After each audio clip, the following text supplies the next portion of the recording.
واحلل بلسانی یفقہوا قولی۔ یہ آج ہم جس موضوع پہ بات کرنے جا رہے ہیں یہ خاصا اہم موضوع ہے۔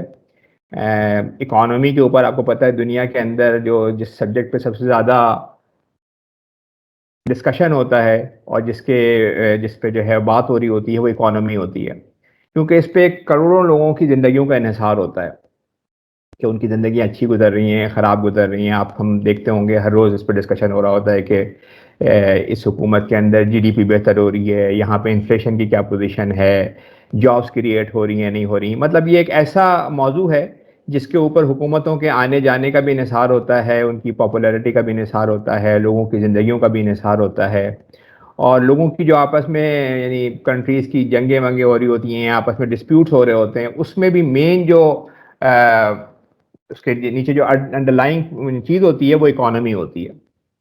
اور اس لحاظ سے یہ ایک اہم ترین موضوع ہے۔ ہمیں پتہ ہے کہ جی نوبل پرائز بھی دیا جاتا ہے، کچھ تو سائنس کے سبجیکٹ میں دیا جاتا ہے، لیکن جو ایک سبجیکٹ سائنسز کے علاوہ باہر ہے وہ اکنامی ہے۔ یعنی اتنا اہم سبجیکٹ ہے کہ اس کے اوپر ہر یونیورسٹی کے اندر ہر ملک میں بات ہو رہی ہے، اور سب سے امپورٹنٹ کسی بھی ملک کے اندر جو گورنمنٹ کا بندہ ہوتا ہے وہ نارملی فائنانس منسٹر ہی ہوتا ہے، اس لیے کہ اس کی معیشت کی پالیسیز کے اوپر ملک کی ترقی کا انحصار ہوتا ہے۔ دوسری بات جو میں کہنا چاہ رہا تھا وہ یہ کہ ہمارے دین میں، اسلام میں زکوٰۃ کے حوالے سے یعنی جن دو چیزوں پہ دین کی عمارت کھڑی ہوئی ہے، جس کا بار بار قرآن میں ذکر ہے، میرے خیال ہے 40-50 دفعہ ساتھ ساتھ ذکر ہے، وہ ایک نماز کے نظام کا ہے اور ایک زکوٰۃ کے نظام کا ہے۔ یعنی یہ دو نظام ہیں، ایک پہ مسلمانوں کی سوشل زندگی کا انحصار ہے اور ایک پہ سوشل یعنی زکوٰۃ کے لحاظ کا انحصار کی جو امپیکٹ ہے وہ سوشل زندگی پہ بھی ہے، اس کی اکنامک زندگی پہ بھی ہے، انڈیویجول بھی اور معاشرے کے بھی۔ تو اس لحاظ سے یہ دین کے اندر اس کی بھی بڑی اہمیت ہے، آلدو کہ ہم نے اس کو بالکل ایک انفرادی عبادت بنا دیا ہے اور ہم اس کی اہمیت پہ اس طرح سے بات نہیں کر رہے ہوتے، حالانکہ یہ ایک ایسا اللہ تعالیٰ نے سلیوشن دیا ہے جس سے ہماری قوم، ہمارے لوگ اچھی زندگی گزار سکتے ہیں، ہماری قوم اور ملک ترقی کر سکتا ہے۔ اور مسلمانوں کے لیے یہ بتایا گیا ہے کہ یہ اس کی کتنی اہمیت ہے، لیکن ہم اس کو اس طرح سے اہمیت نہیں دے رہے ہوتے۔ تو یہ جو دنیا میں کے اندر جو اکنامک سسٹمز ہیں، مختلف اکنامک سسٹمز ہیں، اس پہ ہم پہلے بات کرتے ہیں اور پھر اس کے لحاظ سے ہم یہ بات کرنے کی کوشش کریں گے کہ زکوٰۃ ان اکنامک سسٹم کے مقابلے میں ایک بہتر، ایک اچھا سسٹم کس طرح سے پرووائڈ کرتا ہے۔ تو اس پہ دوبارہ سے بات کر لیتے ہیں۔ اچھا، اکنامک سسٹم جو دنیا میں چل رہے ہیں اس پہ ہم بریفلی بات کر لیتے ہیں۔ یہ اس لیے اس کی اہمیت ہے کیونکہ ہم جب زکوٰۃ کو کمپیئر کریں گے تو زکوٰۃ کے ایز این اکنامک سسٹم، تو ہم دنیا میں جو رائج اس کا جو تہذیب ہے، جو رائج سسٹم ہے، ظاہر ہے کہ آپ کو اس کا احاطہ کرنا ہوگا، اس پہ بات کرنی ہوگی، اور اس کے بعد آپ یہ بتا سکتے ہیں کہ جی یہ سسٹم بہتر ہے اور یہ کس طرح سے بہتر ہے۔ تو اس حوالے سے ہمیں جو ہے وہ سب سے پہلے اکنامک جو تھاٹ ہے، جو تقریباً اکنامک سبجیکٹ پہ 200-300 سال سے بات ہو رہی ہے، اس سے پہلے تو آپ کو پتہ ہے کہ ایگریکلچر سوسائٹیز تھیں، بڑے بڑے کھیت تھے، لوگوں کے پاس زمینیں تھیں، بادشاہت تھی، لیکن پچھلے 300-400 سالوں سے اکنامکس کے اوپر بات ہوئی اور اس کو ایک سبجیکٹ کے طور پہ جو ہے وہ ڈسکس کیا گیا۔ سب سے جو یعنی 18ویں صدی کے اندر جو مشہور اکنامکس ہے جس کو فادر آف اکنامکس کہا جاتا ہے، ایڈم اسمتھ، اس نے جو ہے وہ کلاسیکل لبرلزم کا جو ہے کلاسیکل اکنامکس کا تصور پیش کیا۔ اس نے 2-3 تصورات پیش کی۔ جو سب سے اہم اس میں بات اس نے یہ کی کہ لوگ جو ہیں وہ دنیا میں اپنے معاشرے کے اندر، اکنامی کے اندر سیلف انٹرسٹ کے طور پہ کام کرتے ہیں، اپنا سیلف انٹرسٹ دیکھ رہے ہوتے ہیں، اور ہر آدمی اپنے سیلف انٹرسٹ، اپنے پروفٹس اور اپنی بہتری کو دیکھ رہا ہوتا ہے، لیکن الٹیمیٹلی یہ سیلف انٹرسٹ جو ہے وہ یہ کامن انٹرسٹ میں کی طرف کام کرتا ہے، اور لوگوں کا جو سیلف انٹرسٹ ہے جب اس کو ہم کمبائن کرتے ہیں تو جو ہے وہ کامن انٹرسٹ بن جاتا ہے، اکنامی ترقی کرتی ہے۔ حالانکہ لوگ جو ہیں وہ اپنے کاروبار کو ترقی دینے کی کوشش کر رہے ہوتے ہیں، لیکن اس کے نتیجے کے اندر جدت پیدا ہوتی ہے، نئی پروڈکٹس آتی ہیں، لوگوں کی معیار زندگی بہتر ہوتا ہے، اور ساری چیزیں جو ہے وہ آہستہ آہستہ بہتر ہوتی جاتی ہیں۔ تو self interest ultimately common interest میں کی طرف چلا جاتا ہے۔ اسی لیے اس نے جو بہت زیادہ فوکس کیا وہ انڈیویجول رائٹس پہ کیا کہ لوگوں کے پاس پراپرٹی رائٹس ہیں، لوگوں کے پاس کاروبار کے رائٹس ہیں، اور ان رائٹس کو ان کو میکسیمم طور پہ استعمال کرنے کی اجازت ہونی چاہیے۔ اس کے نتیجے میں وہ اپنا کاروبار کریں گے، اپنی چیزیں کریں گے، اور وہ الٹیمیٹلی یہ سب کے لیے بہتر ہو جائے گا۔ ایک اس کا جو ایک اہم تصور ہے وہ یہ تھا کہ ڈویژن آف لیبر کا تھا کہ یعنی پہلے یہ ہوتا تھا کہ ہر آدمی ہر کام کر رہا ہوتا تھا. اس نے یہ تصور دیا کہ بھائی لوگ اپنی اسپیشلائزیشن جہاں پہ ہے وہاں پہ جائیں گے, اور جب یہ کام ہوگا اسپیشلائزیشن آف لیبر کا کہ کوئی بندہ باربر کا کام کر رہا ہے, کوئی آدمی فیکٹری ورکر ہے, کوئی اور ہے, تو وہ اسپیشلائزیشن کے نتیجے کے اندر پروڈکشن بھی بڑھے گی اور اس کا بھی فائدہ ہوگا. اچھا, لوگوں نے یعنی اس وقت بھی یہ بات ہوئی کہ جب اگر یہ ایسا سب کو سیلف انٹرسٹ کے طور پہ کام کرنے دیا جائے تو ایسا ہو سکتا ہے کہ جی اکنامی جو ہے وہ نیچے جائے, کچھ لوگوں کو کھانا ملے, کچھ لوگوں کو کے پاس بہت دولت جمع ہو جائے, تو اکنامی جو ہے وہ بیلنس نہ ہو. تو اس نے جو ایک اور امپورٹنٹ بات کی وہ یہ کہ جی انویزیبل ہینڈ بیلنسنگ کے انویزیبل ہینڈ ہے جو نظر تو نہیں آ رہا لیکن وہ چیزوں کو خود ہی بیلنس کر دے گا. یعنی اگر, اور وہ انویزیبل ہینڈ کیا ہے, وہ ڈیمانڈ اینڈ سپلائی کی فورسز ہیں, جب وہ آپس میں انٹریکٹ کریں گی تو یہ اکنامی کو بیلنس کر دیں گے. فار ایگزامپل یہ کہ کچھ لوگوں کو جاب نہیں مل رہی تو وہ جو لیبر کلاس ہے وہ اپنی سیلری کلاس کو تھوڑا سا کم کر دے گا, اور کیا کہتے ہیں جابس, پھر جو بھی سرمایہ دار ہیں جو فیکٹری کے مالکین ہیں وہ جاب دینا شروع کر دیں گے. اگر پروڈکشن کسی چیز کی بڑھ جائے گی تو پھر جو اس کو بنانے والے ہیں ان کے پروفٹس کم ہوں گے, وہ اس کی پروڈکشن کو کم کر دیں گے. کسی چیز کی پروڈکشن کی ڈیمانڈ زیادہ ہوگی تو اس میں اور انویسٹرز آئیں گے اور پروڈیوسرز آئیں گے اور اس کی پروڈکشن بڑھ جائے گی. تو اس نے یہ کہا کہ ڈیمانڈ اور سپلائی کے جو انویزیبل فورسز ہیں وہی جو ہے وہ اکنامی کو بیلنس کریں گے, اور اکنامی جو ہے وہ اس طرح سے اچھی طریقے سے چلتی رہے گی. یہ تقریباً یہ معاملہ جو ہے وہ 100 سال تک کے اس پہ بات ہوتی رہی, اور اس پہ جو ہے وہ جو جدید معاشی ویسٹرن اکانومی ہے اس کے اوپر بیس تھی. لیکن اس کے بعد ہوا یہ کہ اس سے پہلے جو میں نے آپ کو بتایا کہ ایگریکلچر میں زیادہ لوگ کام کر رہے تھے. وہاں کچھ لوگوں کے پاس بہت زمینیں تھیں, جو بادشاہ تھے, جو ان کے بادشاہوں کے وزیر تھے, ان کے پاس تو زمینیں بہت تھیں, اور اس میں جو ہے وہ عام لوگ کام کیا کرتے تھے. تو ایک دو کلاسز تھیں, ایک جو ہے وہ ذمہ دار اور ایک جو ہے وہ وہاں پہ کام کرنے والے. جب یہ انڈسٹریل ریولوشن آیا اور فیکٹریز اور مشین کی ایجاد ہوئی تو اس کے بعد جو ہے وہ پھر کچھ لوگوں نے فیکٹریز بنائیں, اور کچھ لوگ فیکٹریز میں جو ورکرز ہیں وہ کام کیا کرتے تھے. تو جو لوگ جن کی فیکٹریز تھی, جو سرمایہ دار تھے, انہوں نے کیونکہ ان کو پوری اجازت تھی اس حوالے سے کہ وہ اپنا سیلف انٹرسٹ کو پرسو کریں, اور سمجھا یہ جاتا تھا کہ ان کے سیلف انٹرسٹ کے نتیجے کے اندر نیچے والوں کو بھی فائدہ ہوگا, جسے وہ اب کہا جاتا ہے ٹرکل ڈاؤن اکانومی, کہ اوپر اگر بہتری ہوگی تو اس کا کوئی فائدہ نیچے بھی جائے گا. تو اس وقت پھر یہ ہوا کہ جو لیبر کلاس تھی ان کی حالت ذرا خاصی خراب ہو گئی. وہی پوزیشن تھی کہ جو ایگریکلچر لینڈ کے اوپر ہوتی تھی, کہ ان کی سیلریز کم تھیں, ان کے ساتھ ان کو وہ رائٹس اویلیبل نہیں تھے, اور ان میں ایک ریزنٹمنٹ آئی کہ بھائی ساری جو بھی پروڈکشن ہو رہی ہے, حالانکہ چیزیں بہتر ہو رہی ہیں, لیکن اس کا فائدہ ایک خاص طبقے کو جا رہا ہے, سب کو اس کا طبقہ نہیں مل رہا, سب کو اس کا فائدہ نہیں مل رہا. اس کے نتیجے کے اندر 1880 میں سوشلزم جو ہے وہ کی بات ہوئی. سوشلزم کو جو پیش کیا وہ کارل مارکس نے کیا, اور اس کا یہ خیال تھا کہ جی یہ پورے معاشرے کے اندر یا پوری اکنامی کے اندر سینٹرل پلاننگ ہونی چاہیے, یعنی پوری گورنمنٹ اس کی پلاننگ کرے, گورنمنٹ کا کنٹرول ہو ساری چیزوں کے اوپر, اور لوگوں سے گورنمنٹ کام کرائے, اور پھر لوگوں کو وہ ان کی ضروریات کے مطابق چیزیں دے, اور کوئی انڈیویجول رائٹ نہیں ہونا چاہیے. ساری جو ہے وہ ریسورسز کی اونرشپ گورنمنٹ کے پاس ہونی چاہیے, اور اس کے نتیجے کے اندر جو ہے وہ سینٹرل پلاننگ ہوگی. گورنمنٹ طے کرے گی کہ بھائی یہ چیز اتنی بننی ہے, یہ چیز اتنی نہیں بننی, اس کی قیمت ہونی چاہیے. پورا ایک سینٹرل پلاننگ ہو رہی ہے اور لوگ اس پہ کام کر رہے ہوں بس. اس کے نتیجے میں اس کا یہ خیال تھا کہ جو لیبر کلاس ہے ان کا فائدہ ہوگا, اس لیے کہ اس کو کیپٹلسٹ اس طرح سے چیزیں نہیں دے رہے, ان کا حصہ نہیں دے رہے.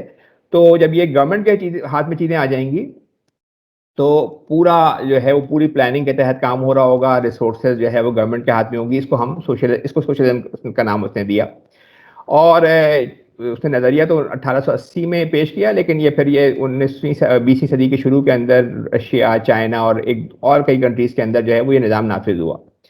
لیکن جب یہ نظام نافذ ہوا تو اگلے 30-40 سال کے اندر یہ اندازہ ہوا کہ اس نظام میں جو مزدوروں سے باتیں کی گئی تھیں کہ ان کا فائدہ ہوگا, ان کو بینیفٹ ہوگا, وہ بینیفٹ نہیں مل سکا.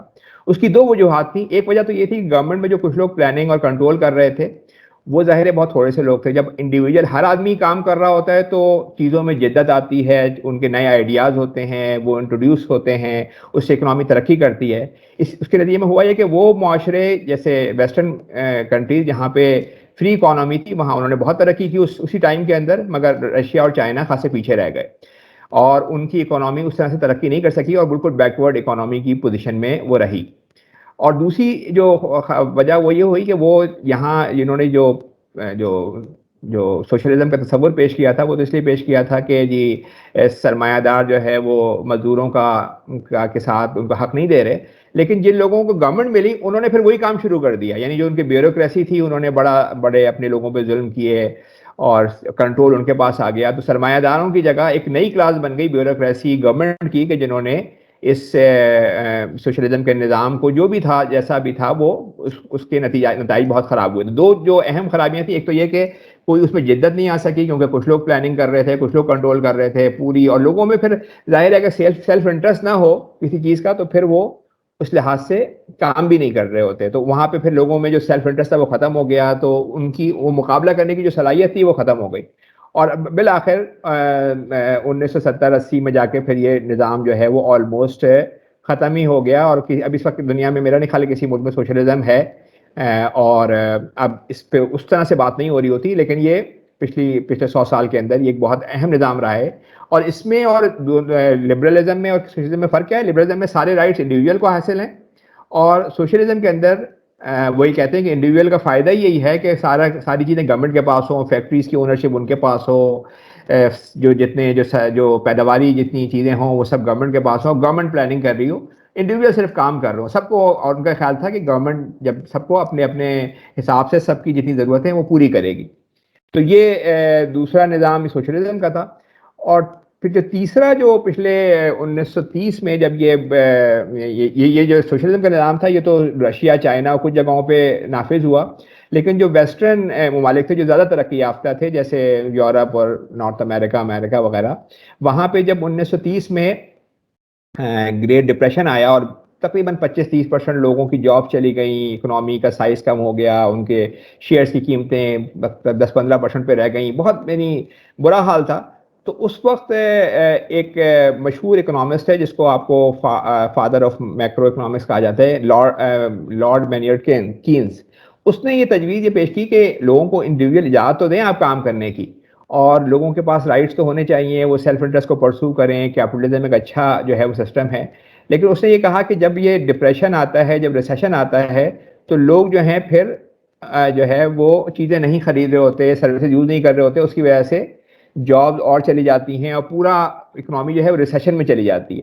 تو اس کا یہ خیال تھا کہ جی گورنمنٹ کی ایکٹیو انوالومنٹ ہونی چاہیے، اور گورنمنٹ جو ہے وہ اس طرح سے ایکٹیو انوالومنٹ کرے کہ جب ریسیشن ہو تو گورنمنٹ اپنے خرچے بڑھا دے. اس کے نتیجے میں کیا ہوگا کہ لوگوں کو جاب ملیں گی، لوگ چیزیں خریدیں گے، اور اکانومی دوبارہ ریسیشن سے نکل کے نارمل اپنی پوزیشن میں آ جائے گی. تو اس نے ایک طرح سے ایک اوپن کیپٹلزم کو تھوڑا سا چیلنج کیا، اور اس نے یہ کہا کہ ایسا نہیں ہے کہ جی انڈیویجول انٹرسٹ کو بالکل پرسو ہونا چاہیے، لیکن ساتھ ساتھ گورنمنٹ کی انوالومنٹ ہونی چاہیے، جہاں ریسیشن ہو وہاں گورنمنٹ انوالو ہو. اور گورنمنٹ کو جو دوسرا بڑا کام کرنا چاہیے وہ یہ کہ وہ سوشل سیکیورٹی کے ادارے جو ہے وہ قائم ہونے چاہیے، تاکہ لوگوں کا جو ہے وہ جو خاص طور پہ جو ویک طبقہ ہے، جو کمزور طبقہ ہے، ان کی پروٹیکشن ہو. اور اس کے بعد 1940-42 میں جو ہے وہ سوشل سیکیورٹی کے ادارے قائم ہوئے. اس وقت امریکہ میں، یورپ میں آپ کو پتہ ہے سوشل سیکیورٹی کے بڑے نظام ہیں، جہاں پہ ان کے پاس پیسے نہیں ہوتے ان کو وہ منتھلی چیزیں پرووائڈ کر رہے ہوتے ہیں، فوڈ اسٹیمپس دے رہے ہوتے ہیں. تو یہ جو ہے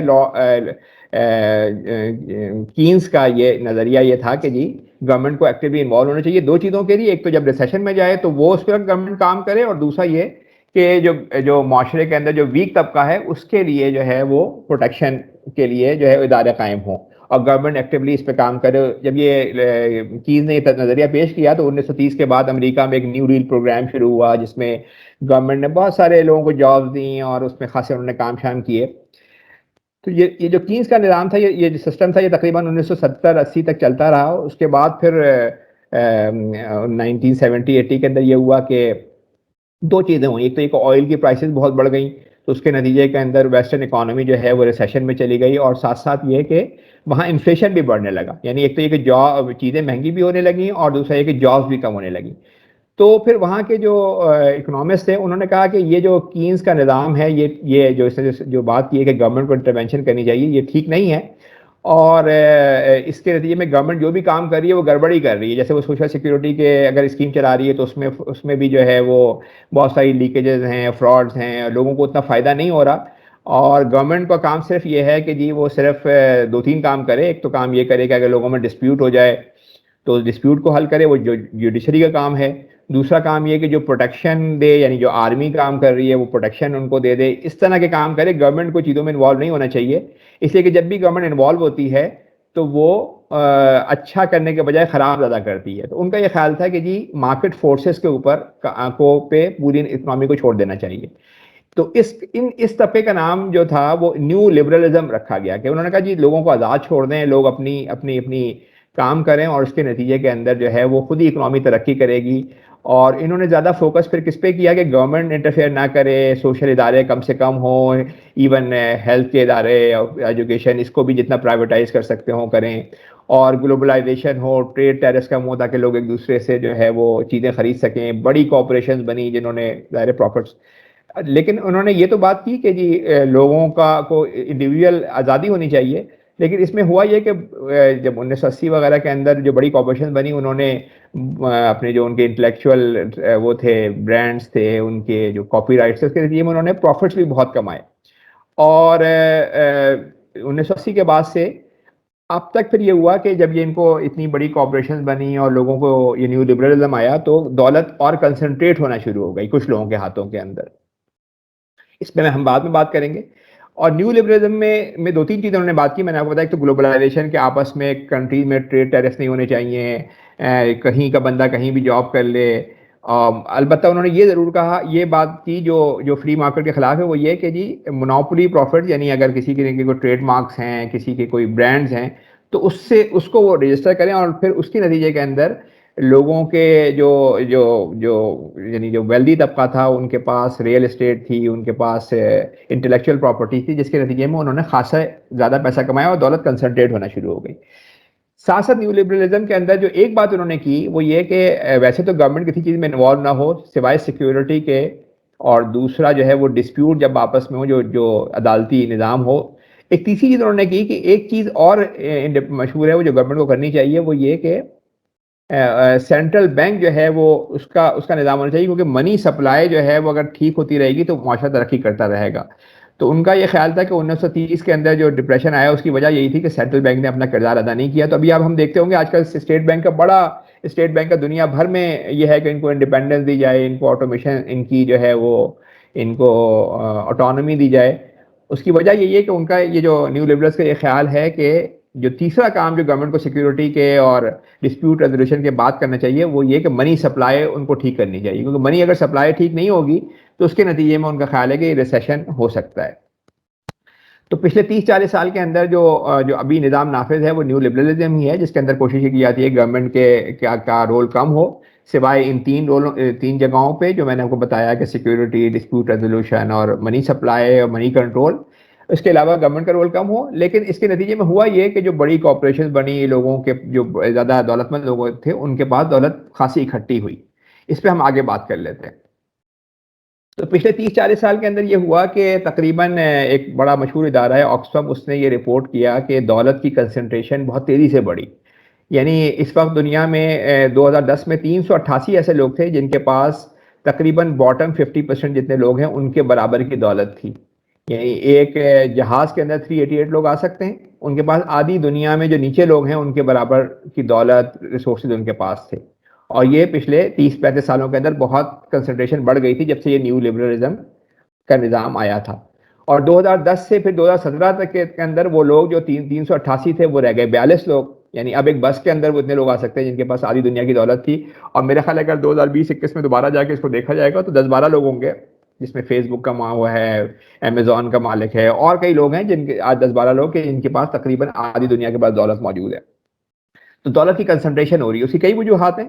ایک میں نے آپ کو بتایا کہ ایک وجہ یہ کہ ٹیکسز کا جو ریٹس تھے، جو پہلے ٹیکسز کے ریٹ تھے ان کو انہوں نے بہت کم کر دیا.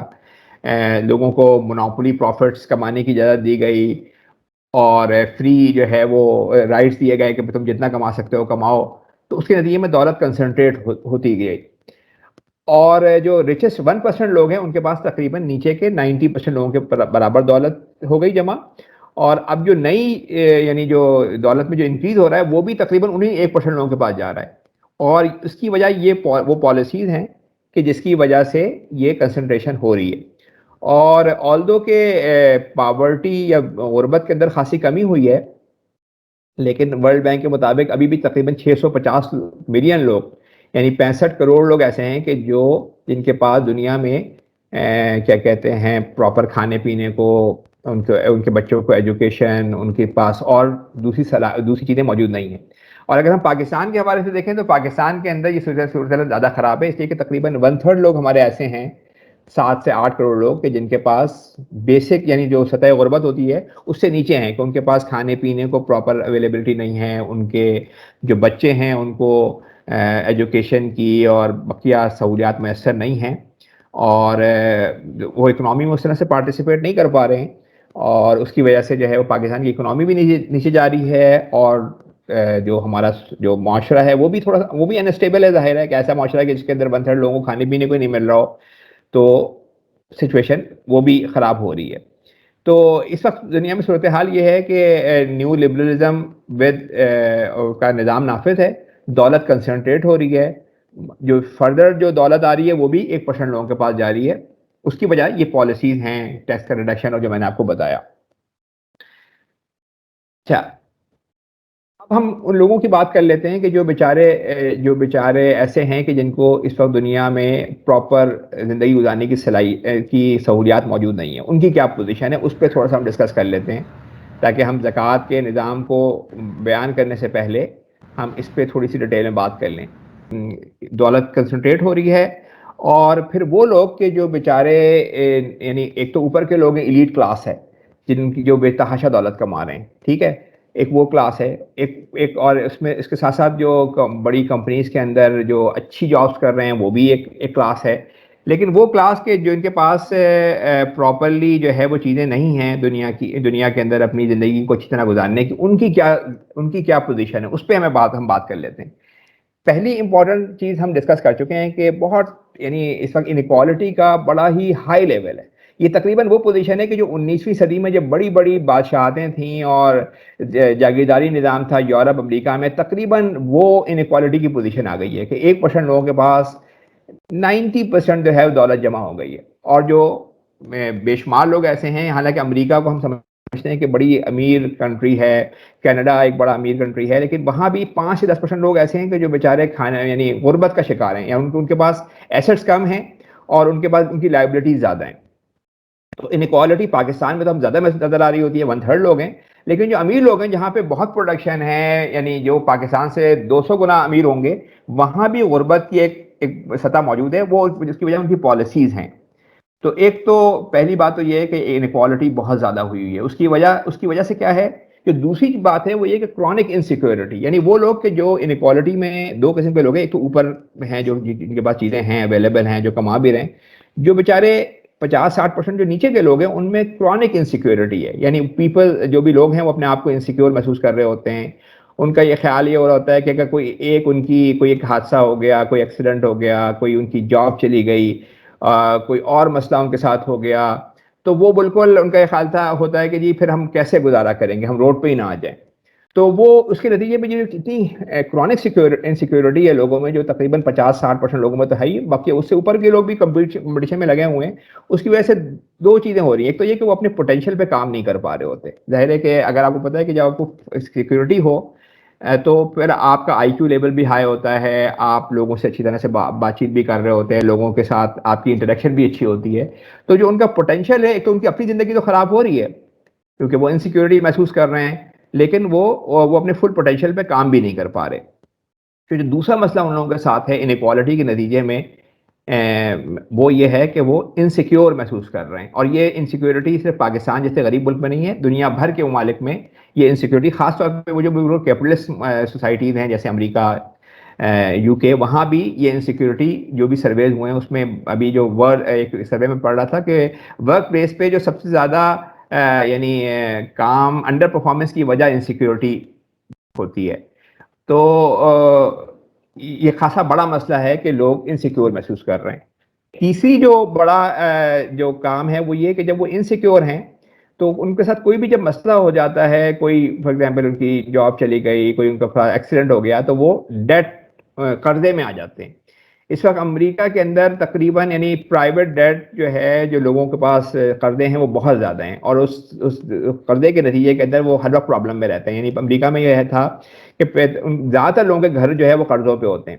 ان 2008 کے اندر جب یہ ریسیشن آیا تو مکانوں کی قیمتیں گر گئیں اور لوگوں کے قرضے بڑھ گئے. یعنی اگر آپ نے 1 لاکھ روپے کا مکان لیا تھا، ایک لاکھ تو چھوڑ دیں، 1 کروڑ روپے کا مکان لیا تھا اور مکان کی قیمت 1 کروڑ سے سارا قرضے پہ لیا تھا، اگر 1 کروڑ سے قیمت گر کے 70 لاکھ آ گئی، جو ہوا وہاں پہ تقریباً 30-40% قیمتیں گر گئیں مکانوں کی، تو وہ سب نے اپنے اپنے مکان چھوڑ دیے اور وہ باہر آ گئے. اس سے پوری اکنامی بھی خراب ہوئی، لیکن ان کا ڈیٹ کا لیول بھی بہت ہائی ہو گیا. اس وقت تقریباً 40-50% لوگ ایسے ہیں کہ جن کے پاس ڈیٹ زیادہ ہے اور ایسٹس کم ہیں.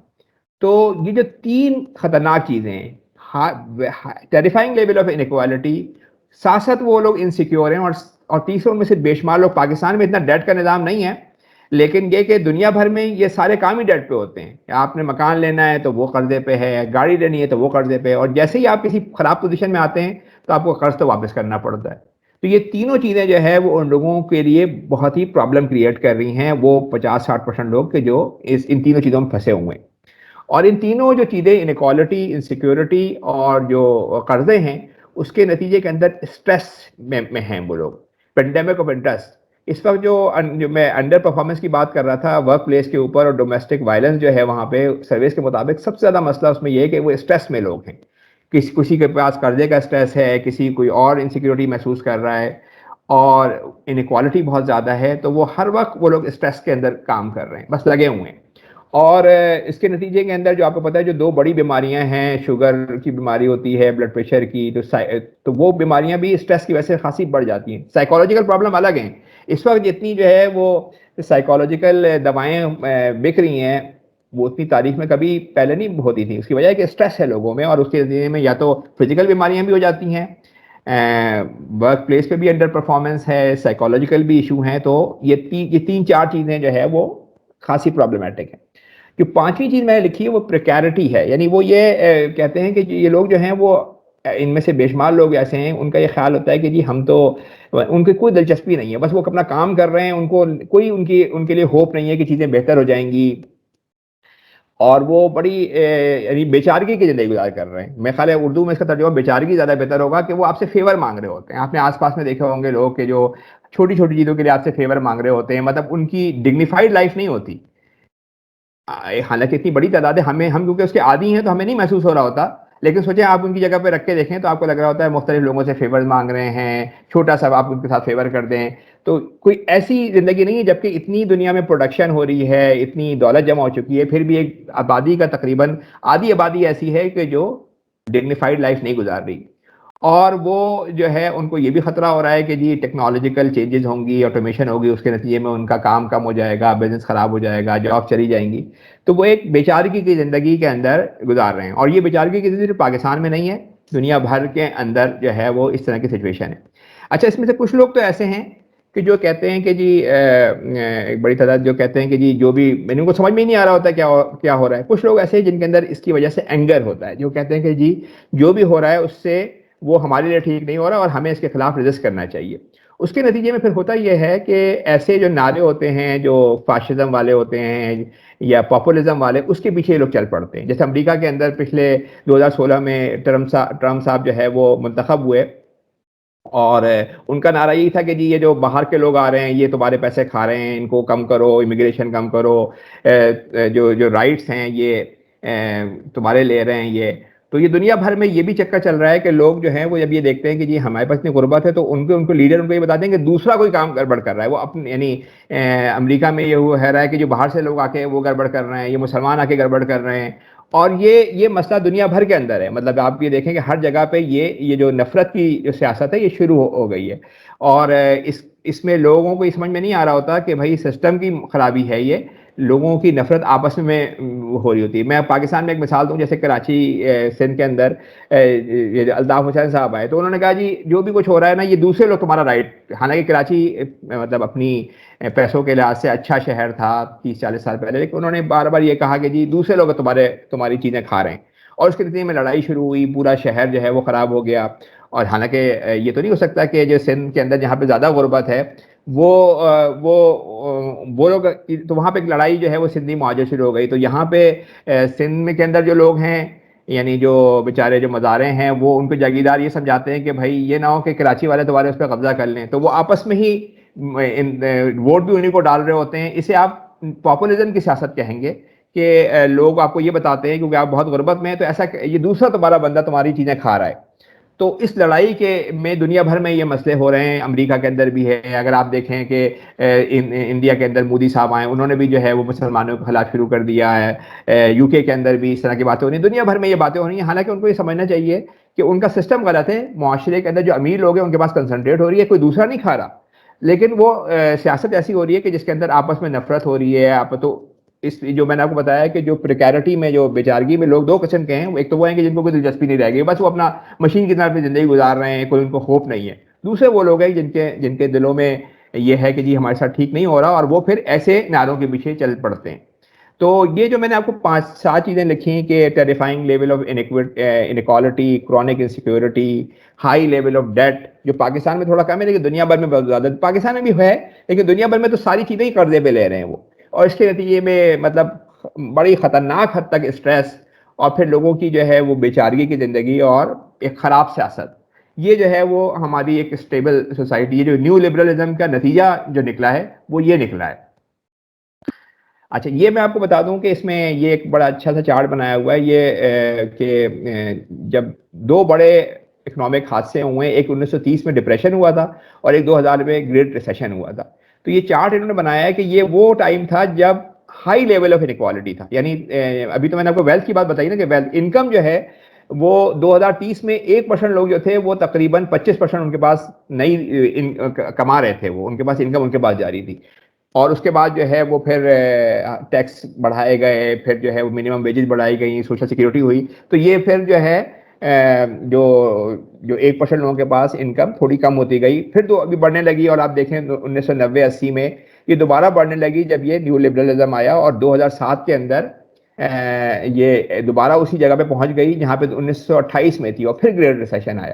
تو یہ بھی بات سمجھنے کی ہے کہ جب بہت ہائی لیول آف انیکوالٹی ہوتی ہے انکم کے اندر, یہ انکم کے اوپر ہے, ویلتھ میں اس سے کہیں زیادہ ہے جو ہم پہلے دیکھ چکے ہیں, تو اس کے نتیجے میں پورا معاشرہ بھی انسٹیبل ہو جاتا ہے. اور اس کے نتیجے میں پھر ہوتا یہ ہے کہ الٹیمیٹلی ڈیزاسٹر ہی ہوتا ہے, جو دو بڑے ڈیزاسٹر اس میں یہاں پہ بیان کیے ہوئے ہیں. ٹھیک ہے جی, آگے چلیں. اچھا یہ ایک اور امپورٹنٹ چیز ہے, وہ یہ کہ ہم یہ دیکھ رہے, یہ بڑا اچھا تھا چارٹ ہے, اس میں انہوں نے سارے کنٹریز کو نا کیا کہتے ہیں پلاٹ کیا ہوا ہے. ایک طرف انہوں نے یہ بتایا کہ جہاں پہ انیکوالٹی زیادہ ہے, جہاں پہ جیسے امریکہ میں انیکوالٹی سب سے زیادہ ہے, سب سے زیادہ وہاں پہ کیونکہ پورا کیپٹلسٹ معاشرہ ہے تو وہاں پہ انیکوالٹی سب سے زیادہ ہے, اور کچھ جگہوں پہ کم ہے جیسے اسکینڈینیوین کنٹریز ہیں, ناروے, سویڈن, فن لینڈ وغیرہ, یہاں پہ کیونکہ سوشل سیکورٹی زیادہ ہے تو یہاں پہ انیکوالٹی اتنی نہیں ہے.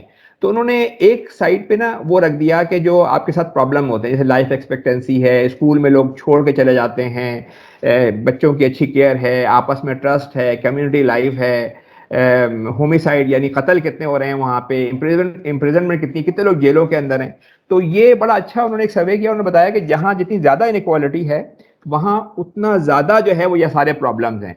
جیسے اسکول ڈراپ آؤٹ جو ہیں وہ اگر اسکینڈینیویا میں 10% ہیں تو امریکہ میں 25% ہیں, یعنی سب سے زیادہ امریکہ کے اندر آ رہے ہیں. قتل جو ہیں وہ 15 پر ملین سے لے کے امریکہ میں 150 پر ملین تک ہے, وہاں پہ قتل و غارت گری بھی زیادہ ہے. اس طریقے سے جیلوں کے اندر جو ہے اگر اسکینڈینیویا میں 40 پر ملین ہے تو امریکہ میں 400 پر ملین ہے. یعنی وہ لوگ اس کے لیے تو تیار نہیں ہے کہ انہوں نے, لیکن ابھی جیلوں میں بڑا خرچ کر رہے ہیں, ان کے پاس قیدی بہت ہیں. اس طرح کا ٹرسٹ لیول پہ بات اگر آپ دیکھیں تو اسکینڈینیویا میں اگر 60% لوگ ان سے ٹرسٹ کر رہے ہوتے ہیں تو امریکہ میں 15%. تو یہ جہاں جہاں انیکوالٹی بہت زیادہ ہوتی ہے, حالانکہ یہ سارے وہ ممالک ہیں جو پاکستان کی طرح غریب نہیں ہیں, یعنی یہ سارے ممالک ہیں, پاکستان کا اس وقت GDP پر کیپٹا تقریباً $1,500 ہے, یہ سارے ممالک ہیں جن کا 50 سے 60 ہزار ہے, یعنی ہم سے کتنے گنا بڑے ہو گئے, کوئی 30 گنا, مطلب اچھا خاصا ہم سے بہتر پوزیشن میں سارے ممالک. لیکن ان ممالک میں بھی جہاں پہ انیکوالٹی زیادہ ہے, جہاں پہ دولت کی کنسنٹریشن زیادہ ہے, وہاں پرابلم بھی زیادہ ہے. امریکہ میں ایون آپ کو پتا ہے کہ لائف ایکسپیکٹنسی بھی کم ہو رہی ہے, یعنی حالانکہ لوگ یہ سمجھیں گے کہ جو جن کے پاس زیادہ پیسہ ہوگا وہ شاید ان کے پاس علاج کی سہولیات زیادہ ہوتی ہوں گی, لیکن ان کی لائف ایکسپیکٹنسی بھی کم ہو رہی ہے. کیونکہ جب ایک ایسے معاشرے میں رہ رہے ہوں یہاں پہ ڈسپیرٹی بہت زیادہ, وہاں پہ امیر لوگ بھی کیونکہ ان کو اپنے گیٹوں کو وہ کرنا پڑتا ہے, گیٹس لگائیں, گیٹڈ کمیونٹیز ہوں, تو وہ بھی ان کے ساتھ اور پرابلم بھی بہت شروع ہو جاتی ہیں. مطلب ان کی ہوم پرابلمز ہوں گی, ورک پلیس کی پرابلمز ہوں گی, تو وہ ان پرابلمس کے نتیجے کے اندر وہ سارا ایک انسٹیبل معاشرہ ہوتا ہے. تو یہ بھی ایک بڑا اچھا سروے تھا, میں نے کہا آپ لوگوں سے ڈسکس کروں کہ سر اس میں یہ ایک بھی. کوشچن تھا کہ اس میں پچھلی سلائڈ میں سر اس میں وہ چائنا کا کیوں نہیں ہے نیکسٹ والی میں؟ میں نے آپ کو بتایا کہ اس پہ نا سارے وہ والے کنٹریز ہیں کہ جہاں پہ تقریباً جو ڈیولپ کنٹریز کہلاتے ہیں, 3 قسم کے لوگ ہیں نا. ایک تو ڈیولپ کنٹریز ہیں جیسے یورپ اور امریکہ, نارتھ امریکہ یعنی امریکہ کینیڈا اور یورپ, یہ ان کو آپ ویسٹرن یورپ خاص طور پہ ان کو آپ ڈیولپ کنٹریز کہتے ہیں. اس میں جاپان کو آپ آلرٹ کر لیں کہ جن کی اس وقت پر کیپٹل انکم $50,000 40 سے 60-70 ہزار ڈالر کے درمیان ہے. امریکہ 60 پہ ہوگا, 50. اس کے بعد جو دوسرے نمبر پہ آتے ہیں وہ آپ ڈیولپنگ مارکیٹس کہہ سکتے ہیں. ڈیولپنگ مارکیٹس میں جو ہے وہ ترکی آ سکتا ہے, چائنا آ سکتا ہے, جن کے پر کیپٹل انکم اس وقت 15,000 یا 12,000 ڈالر کے آس پاس ہے. ان سے 1/3 ہے, لیکن پر کیپٹا میں وہ نیچے, اور ان سے نیچے پھر بالکل پاکستان جیسے بھی بہت سارے لوگ ہیں کہ جن کا بالکل ہی حالت خراب ہے. تو یہاں پہ یہ بتانے کی کوشش کی جا رہی ہے کہ یہ وہ سارے لوگ ہیں کہ جو بڑے آرام سے اگر ان کے ہاں اگر پراپرلی جو ہے وہ غریبوں کا یہ پروٹیکشن کر رہے ہو تو ان کے پاس بے شمار وسائل ہیں, یعنی یہ پوری دنیا کو کھلا سکتے ہیں. لیکن انہوں نے اپنی پالیسیز ایسی بنائی ہوئی ہیں کہ جس کے اندر دولت کنسنٹریٹ ہو رہی ہے, اور اس کے نتیجے میں ہو یہ رہا ہے کہ ان کے ہاں آلدو کہ ان کے پاس اتنے پیسے ہیں یہ نہیں کر پا رہے, تو جن جگہوں پہ یہ پوزیشن زیادہ ہے وہاں پہ مسائل بھی بہت زیادہ ہیں. جیسے US کے اندر زیادہ نظر آ رہے ہیں, UK کے اندر زیادہ نظر آ رہے ہیں, جہاں پہ زیادہ کیپٹلزم ہے, اور بنسبت ان ممالک کے اسکینڈینیوین کے جہاں پہ تھوڑا سوشل سیکورٹی زیادہ ہے وہاں نسبتاً کم ہے. تو یہاں یہ بتانے کی یہ کوشش کی جا رہی ہے کہ وہ معاشرے کہ جو بہت امیر معاشرے ہیں, یعنی ہم سے اگر ہمارے پاس $1,500 ہیں, ان کے پاس $50,000 ہیں, تو ہم سے کتنے 30 گنا بڑے ہو گئے اپنی. اس کے باوجود بھی وہاں پوزیشن خراب ہے. تو ہمارے پاس یہ بات کرنے کی کوشش کریں گے, ہمارے پاس ایک ایسا نظام ہے کہ جو صرف پاکستان کو نہیں ٹھیک کر سکتا, پوری دنیا کو بھی ٹھیک کر سکتا ہے. یہاں پہ تقریباً یعنی جو غریب طبقہ ہے, نیچے کا 15-20%, وہ تو بہت ہی خراب حالت میں. جو ان کا پیسے والا طبقہ ہے وہ بھی, اس کے بھی میں نے آپ کو بتایا کہ وہ ان کے ساتھ بھی ایشوز ہیں, اسٹریس کے اندر ہیں, اور بہت سارے مسائل ہیں. ٹھیک ہے, اچھا اب ہم زکوٰۃ کے اوپر آ جاتے ہیں کہ یہ جو مسائل ہم نے دنیا کے ڈسکس کر لیے, ہم کیسے ہمارے پاس ایک اکنامک اور سوشل سلیوشن ہے جس کے نتیجے کے اندر ہم اپنی نہ صرف پاکستان کے لیے ہے بلکہ دنیا بھر کے لیے. یہاں ہم نے جو بات دیکھی, the solution of economic social and other problem society is implementation of زکوٰۃ system in its true sense at the state level. یعنی جو ہمارے جو بھی پرابلمز ہیں, یہ اگر ہم زکوٰۃ امپلیمنٹ کریں تو یہ مسائل اللہ تعالیٰ نے اس کا حل بتایا اور یہ حل ہو سکتے ہیں. زکوٰۃ میں جو سب سے امپورٹنٹ چیز ہے وہ یہ ہے کہ جو ہم سمجھتے ہیں نا کہ انڈیویجول زکوٰۃ دے دیتے ہیں, اس میں جو سب سے امپورٹنٹ چیز ہے کہ جب زکوٰۃ کا نظام نافذ ہوگا تو اسٹیٹ کے پاس, اسٹیٹ کے لیے ایک کمپلیٹ رسپانسبلٹی ہے کہ وہ سارے لوگ کہ جو غربت کی سطح کے نیچے ہیں, جو غریب ہیں, ان کی وہ بیسک نیڈس پوری کرے. یہ نہیں ہو سکتا جیسے ہمیں زکوٰۃ دینی ہو تو ہم آس پاس کے 1-2 لوگوں کو دے دیں گے, لیکن اسٹیٹ کی رسپانسبلٹی یہ نہیں ہے. اسلام کے لحاظ سے حضرت عمر کے بڑا مشہور قول ہے جس میں وہ کہتے ہیں کہ فرات کے کنارے اگر کتا بھی مر جائے گا بھوک سے تو ذمہ داری عمر پہ ہوگی. تو اسٹیٹ کے حوالے سے یہ بات ہے کہ وہ جو جب زکوٰۃ کا نظام نافذ ہے تو اس کو ہر بندے کا خیال کرنا پڑے گا. یعنی پاکستان میں اگر 7 کروڑ لوگ ہیں جو غربت کی سطح کے ہیں, تقریباً 1 کروڑ فیملیز, تو ان پوری 1 کروڑ فیملیز کو اسٹیٹ کو رسپانسبلٹی لینی ہوگی ان کی بیسک نیڈس کی. یہ نہیں کہ آپ ان سے کہیں گے کہ آپ ان کو بہت امیر کر دیں گے, لیکن جو بیسک نیڈز ہیں جیسے ان کا کھانا پینا ہے, ان کی ایجوکیشن ہے, ان کی صحت ہے, یہ بیسک چیزیں جو ہے وہ آپ کو ان کی پوری کرنی پڑیں گی. اس پہ ہم بات کریں گے کہ اس کی افورڈیبلٹی کا کیا مسئلہ ہے. میرے خیال اس میں افورڈیبلٹی کا مسئلہ نہیں ہے, ہر کنٹری اس کو افورڈ کر سکتا ہے. صرف مسئلہ اس میں پالیسی یا پالیٹکس کا ہے کہ یہ کرنا چاہیے, لوگ کرنا چاہتے ہیں یا نہیں کرنا چاہتے. اس کا اس کے بعد اس کا جو قریب ترین ویسٹ کے اندر جو کنسیپٹ ہے وہ ہے یونیورسل بیسک انکم کا, کہ وہ بھی یہ کہتے ہیں کہ ایک ایسی بیسک انکم ہونی چاہیے, اس میں بیسک نیڈز ہونی چاہیے. اس پہ ویسٹ کے اندر بھی خاصے لوگ بات کر رہے ہیں. امپورٹنٹ بات یہ ہے کہ یہ جو بیسک انکم کی جو کنسیپٹ ہے اس میں امریکہ دنیا میں 2 قسم کے میں نے آپ کو پتا اکنامی میں لوگ ہیں. ایک وہ لوگ ہیں کہ جو کہتے ہیں گورنمنٹ کو ایکٹیولی انٹروین کرنا چاہیے, اور گورنمنٹ کو جو ہے جو کینزین کہلاتے ہیں, اور دوسرے جو فری مارکیٹ وہ ہیں جو کہتے ہیں کچھ بھی نہ کریں بس مارکیٹ پہ چھوڑ دیں, مارکیٹ کی ڈیمانڈ اینڈ سپلائی فورسز. دونوں اس کی یعنی جو دونوں کے تھنکر ہیں وہ اس کی سپورٹ میں ہوتے ہیں. یعنی ایون جو فری مارکیٹ والے بھی ہیں وہ کہتے ہیں گورنمنٹ کو کم سے کم جو اپنے غریب جو طبقہ ہے ان کی بیسک نیڈ پوری کرنی چاہیے, اس کے بعد گورنمنٹ کا کوئی اور کام نہیں ہے. اور وہ لوگ کے جو گورنمنٹ کی ایکٹیو انٹرونشن کے قائل ہیں ان کا سب سے کنسیپٹ یہ ہے کہ جو معاشرے کا جو ویک طبقہ ہے اس کے لیے آپ سوشل سیکورٹی کے ادارے بنائیں, گورنمنٹ ان کے لیے صحت کے نظام کرے. تو یہ ایک ایسی چیز ہے جس پہ متفق ہیں, آلدو کہ اس پہ عمل نہیں ہو پا رہا. اس کی وجہ میں نے آپ کو بتایا کہ پالیٹکس بھی ہے. اچھا, زکوٰۃ امپلیمنٹیشن اور اس کی جو پروڈکٹ ہے وہ کیا ہے؟ وہ equitable and socially coherent society. جب زکوٰۃ امپلیمنٹ ہوگی اس کے نتیجے میں کیا ہوگا کہ ایکویٹیبل سوسائٹی ہوگی اور وہ سوشلی آپس میں کنیکٹڈ ہوگی. ابھی کیا ہے ہمارے کلاسز بنی ہوئی ہیں, ایک ایلیٹ کلاس ہے, ایک پلوٹوکریٹس ہیں, ایک ہائی کارپوریٹس جو ہے وہ ایگزیکٹوز ہیں, ایک بالکل نیچے کا طبقہ ہے جو بیچارہ مزدور ہے, اور ایک طبقہ ہے جو کے پاس کچھ بھی نہیں ہے. تو کلاسز بنی ہوئی ہیں, تو ایک معاشرہ بڑا انسٹیبل معاشرہ ہے. تو ہم یہاں جو بات ہو رہی ہے کہ جب یہ نظام ہم نافذ کریں گے تو ایک آپس میں کنیکٹڈ نظام ہوگا, یہ سوشلی کوہرنٹ ہوگا, ایکٹیویٹیبل ہوگا. دوسری بات یہ کہ یہ صرف سوسائٹی ایسی نہیں ہوگی. جو زیادہ امپورٹنٹ چیز ہے وہ امپورٹنٹ چیز ہے وہ یہ بھی ہے کہ اکنامک گروتھ بھی اسی سے آئے گی. جو آپ پاکستان, آپ سوچیں نا کہ 30-40% پاکستان میں لوگ ایسے ہیں کہ جو اپنی چیزیں خرید ہی نہیں پا رہے, تو آپ کی جی ڈی پی تو 40% نیچے ہے, ڈیفیشنٹ جی ڈی پی ہے. تو اس کے نتیجے کے اندر نہ صرف سوسائٹی امپروو ہوگی بلکہ اکنامکلی بھی آپ گرو کریں گے. اور امپورٹنٹ چیز یہ ہے کہ پاکستان میں لوگ بہت چھوٹی چھوٹی چیزوں پہ لڑ رہے ہیں. یعنی اگر دینی اس معاملے میں جائیں تو بالکل چھوٹی چیزوں پہ کرتے رہتے ہیں کہ جی مطلب, یعنی آپ سوچیں جب بغداد پہ حملہ ہوا تو اس کہتے ہیں کہ وہ چنگیز خان حملہ کرنے والا تھا, تو آپس سے بحث اس پہ کر رہے تھے کہ کبے گوشت حرام ہے حلال ہے. تو ہمارے پاکستان میں بھی ریلیجیس لوگ بھی بہت چھوٹی چیزوں پہ بحث کر رہے ہوتے ہیں. چاند نکل آیا نہیں نکلا اس پہ بحث لگے, پورا لگیں گے. یہ نہیں بات کر رہے کہ بھائی 30% لوگوں کے پاس کھانے کو نہیں ہے یار, کن چکروں میں آپ لگے ہوئے ہیں. اور تو ریلیجیس لوگ بھی کام یعنی ان خامخواہ کی بحثوں پہ لگے ہوئے ہیں. تو یہ ایک ایسا نظام ہے جس میں آپ ہر طرف سے سپورٹ لے سکتے ہیں. ہر بندر سے اگر آپ بات کریں سب اس کو سپورٹ کریں گے, چاہے وہ پیور ریلیجیس. ان کو بتانا پڑے گا کہ دین میں اگر زکوٰۃ کا حکم قرآن میں اتنی دفعہ آیا ہے اور ہر دفعہ نماز کے ساتھ آیا ہے. نماز ایک سوشل ظاہر ایک آپ کا انسٹیٹیوشن ہے, زکوٰۃ اکنامک اور سوشل انسٹیٹیوشن ہے. تو یہ سب سے اہم چیز ہے. آپ سے پوچھا اس کے بارے میں جائے گا, یہ نہیں پوچھا جائے گا آپ سے کہ جی فرانس کے اندر کسی نے کچھ کر دیا تھا تو آپ نے ان کو جا کے مار دیا یا نہیں مارا. لیکن یہ ضرور پوچھا جائے گا کہ نبی کریم نے جو آپ کو جو نظام دیا تھا اس پہ آپ نے امپلیمنٹیشن کتنی کی, کتنا آپ نے اس کے لیے کام کیا. پھر اس طریقے سے پاکستان میں جو ایسے لوگ ہیں جو کنزرویٹوز ہیں ان کو بھی ظاہر ہے اس پہ سپورٹ دیں گے. اس کے اندر نیشنلسٹ ہیں جو کہتے ہیں کہ جی پاکستان تو اس میں بھی اگر پاکستان ترقی کر ہی نہیں سکتا جب تک کہ اگر 1/3 لوگ پارٹیسپیٹ نہ کر رہے ہو, تو کیسے پاکستان ترقی کر سکتا ہے؟ سوال ہی نہیں پیدا ہوتا.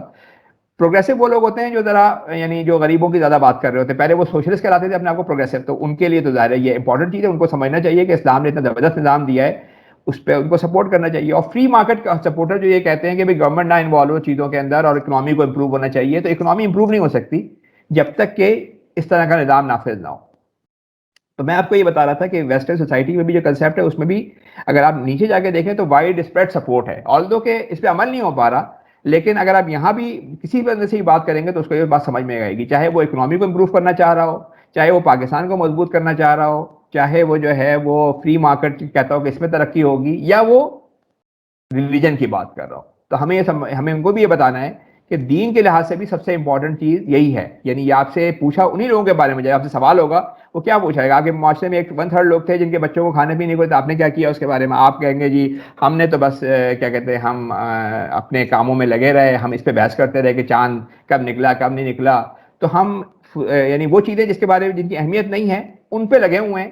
اور یا ہم اس پہ بات کر رہے ہیں کہ بھائی جو کراچی میں جیسے میں آپ کو بتا رہا تھا کہ مہاجر یہ سمجھ رہے ہیں کہ سندھیوں نے کچھ کر دیا, سندھی یہ سمجھ رہے ہیں مہاجر قبضہ کر لیں گے. مطلب فضول چیزوں میں جو لگے ہوئے ہیں. یہ بات نہیں کر رہے کہ 1/3 جو لوگ کہ جو مشکل کے اندر ہیں, جس میں ہم نے آپ کو بتایا کہ وہ اسٹریس کے اندر بھی ہیں, انسیکیور بھی, ان کے لیے آپ نے کیا کیا. تو یہ نظام ان کے لیے ہے.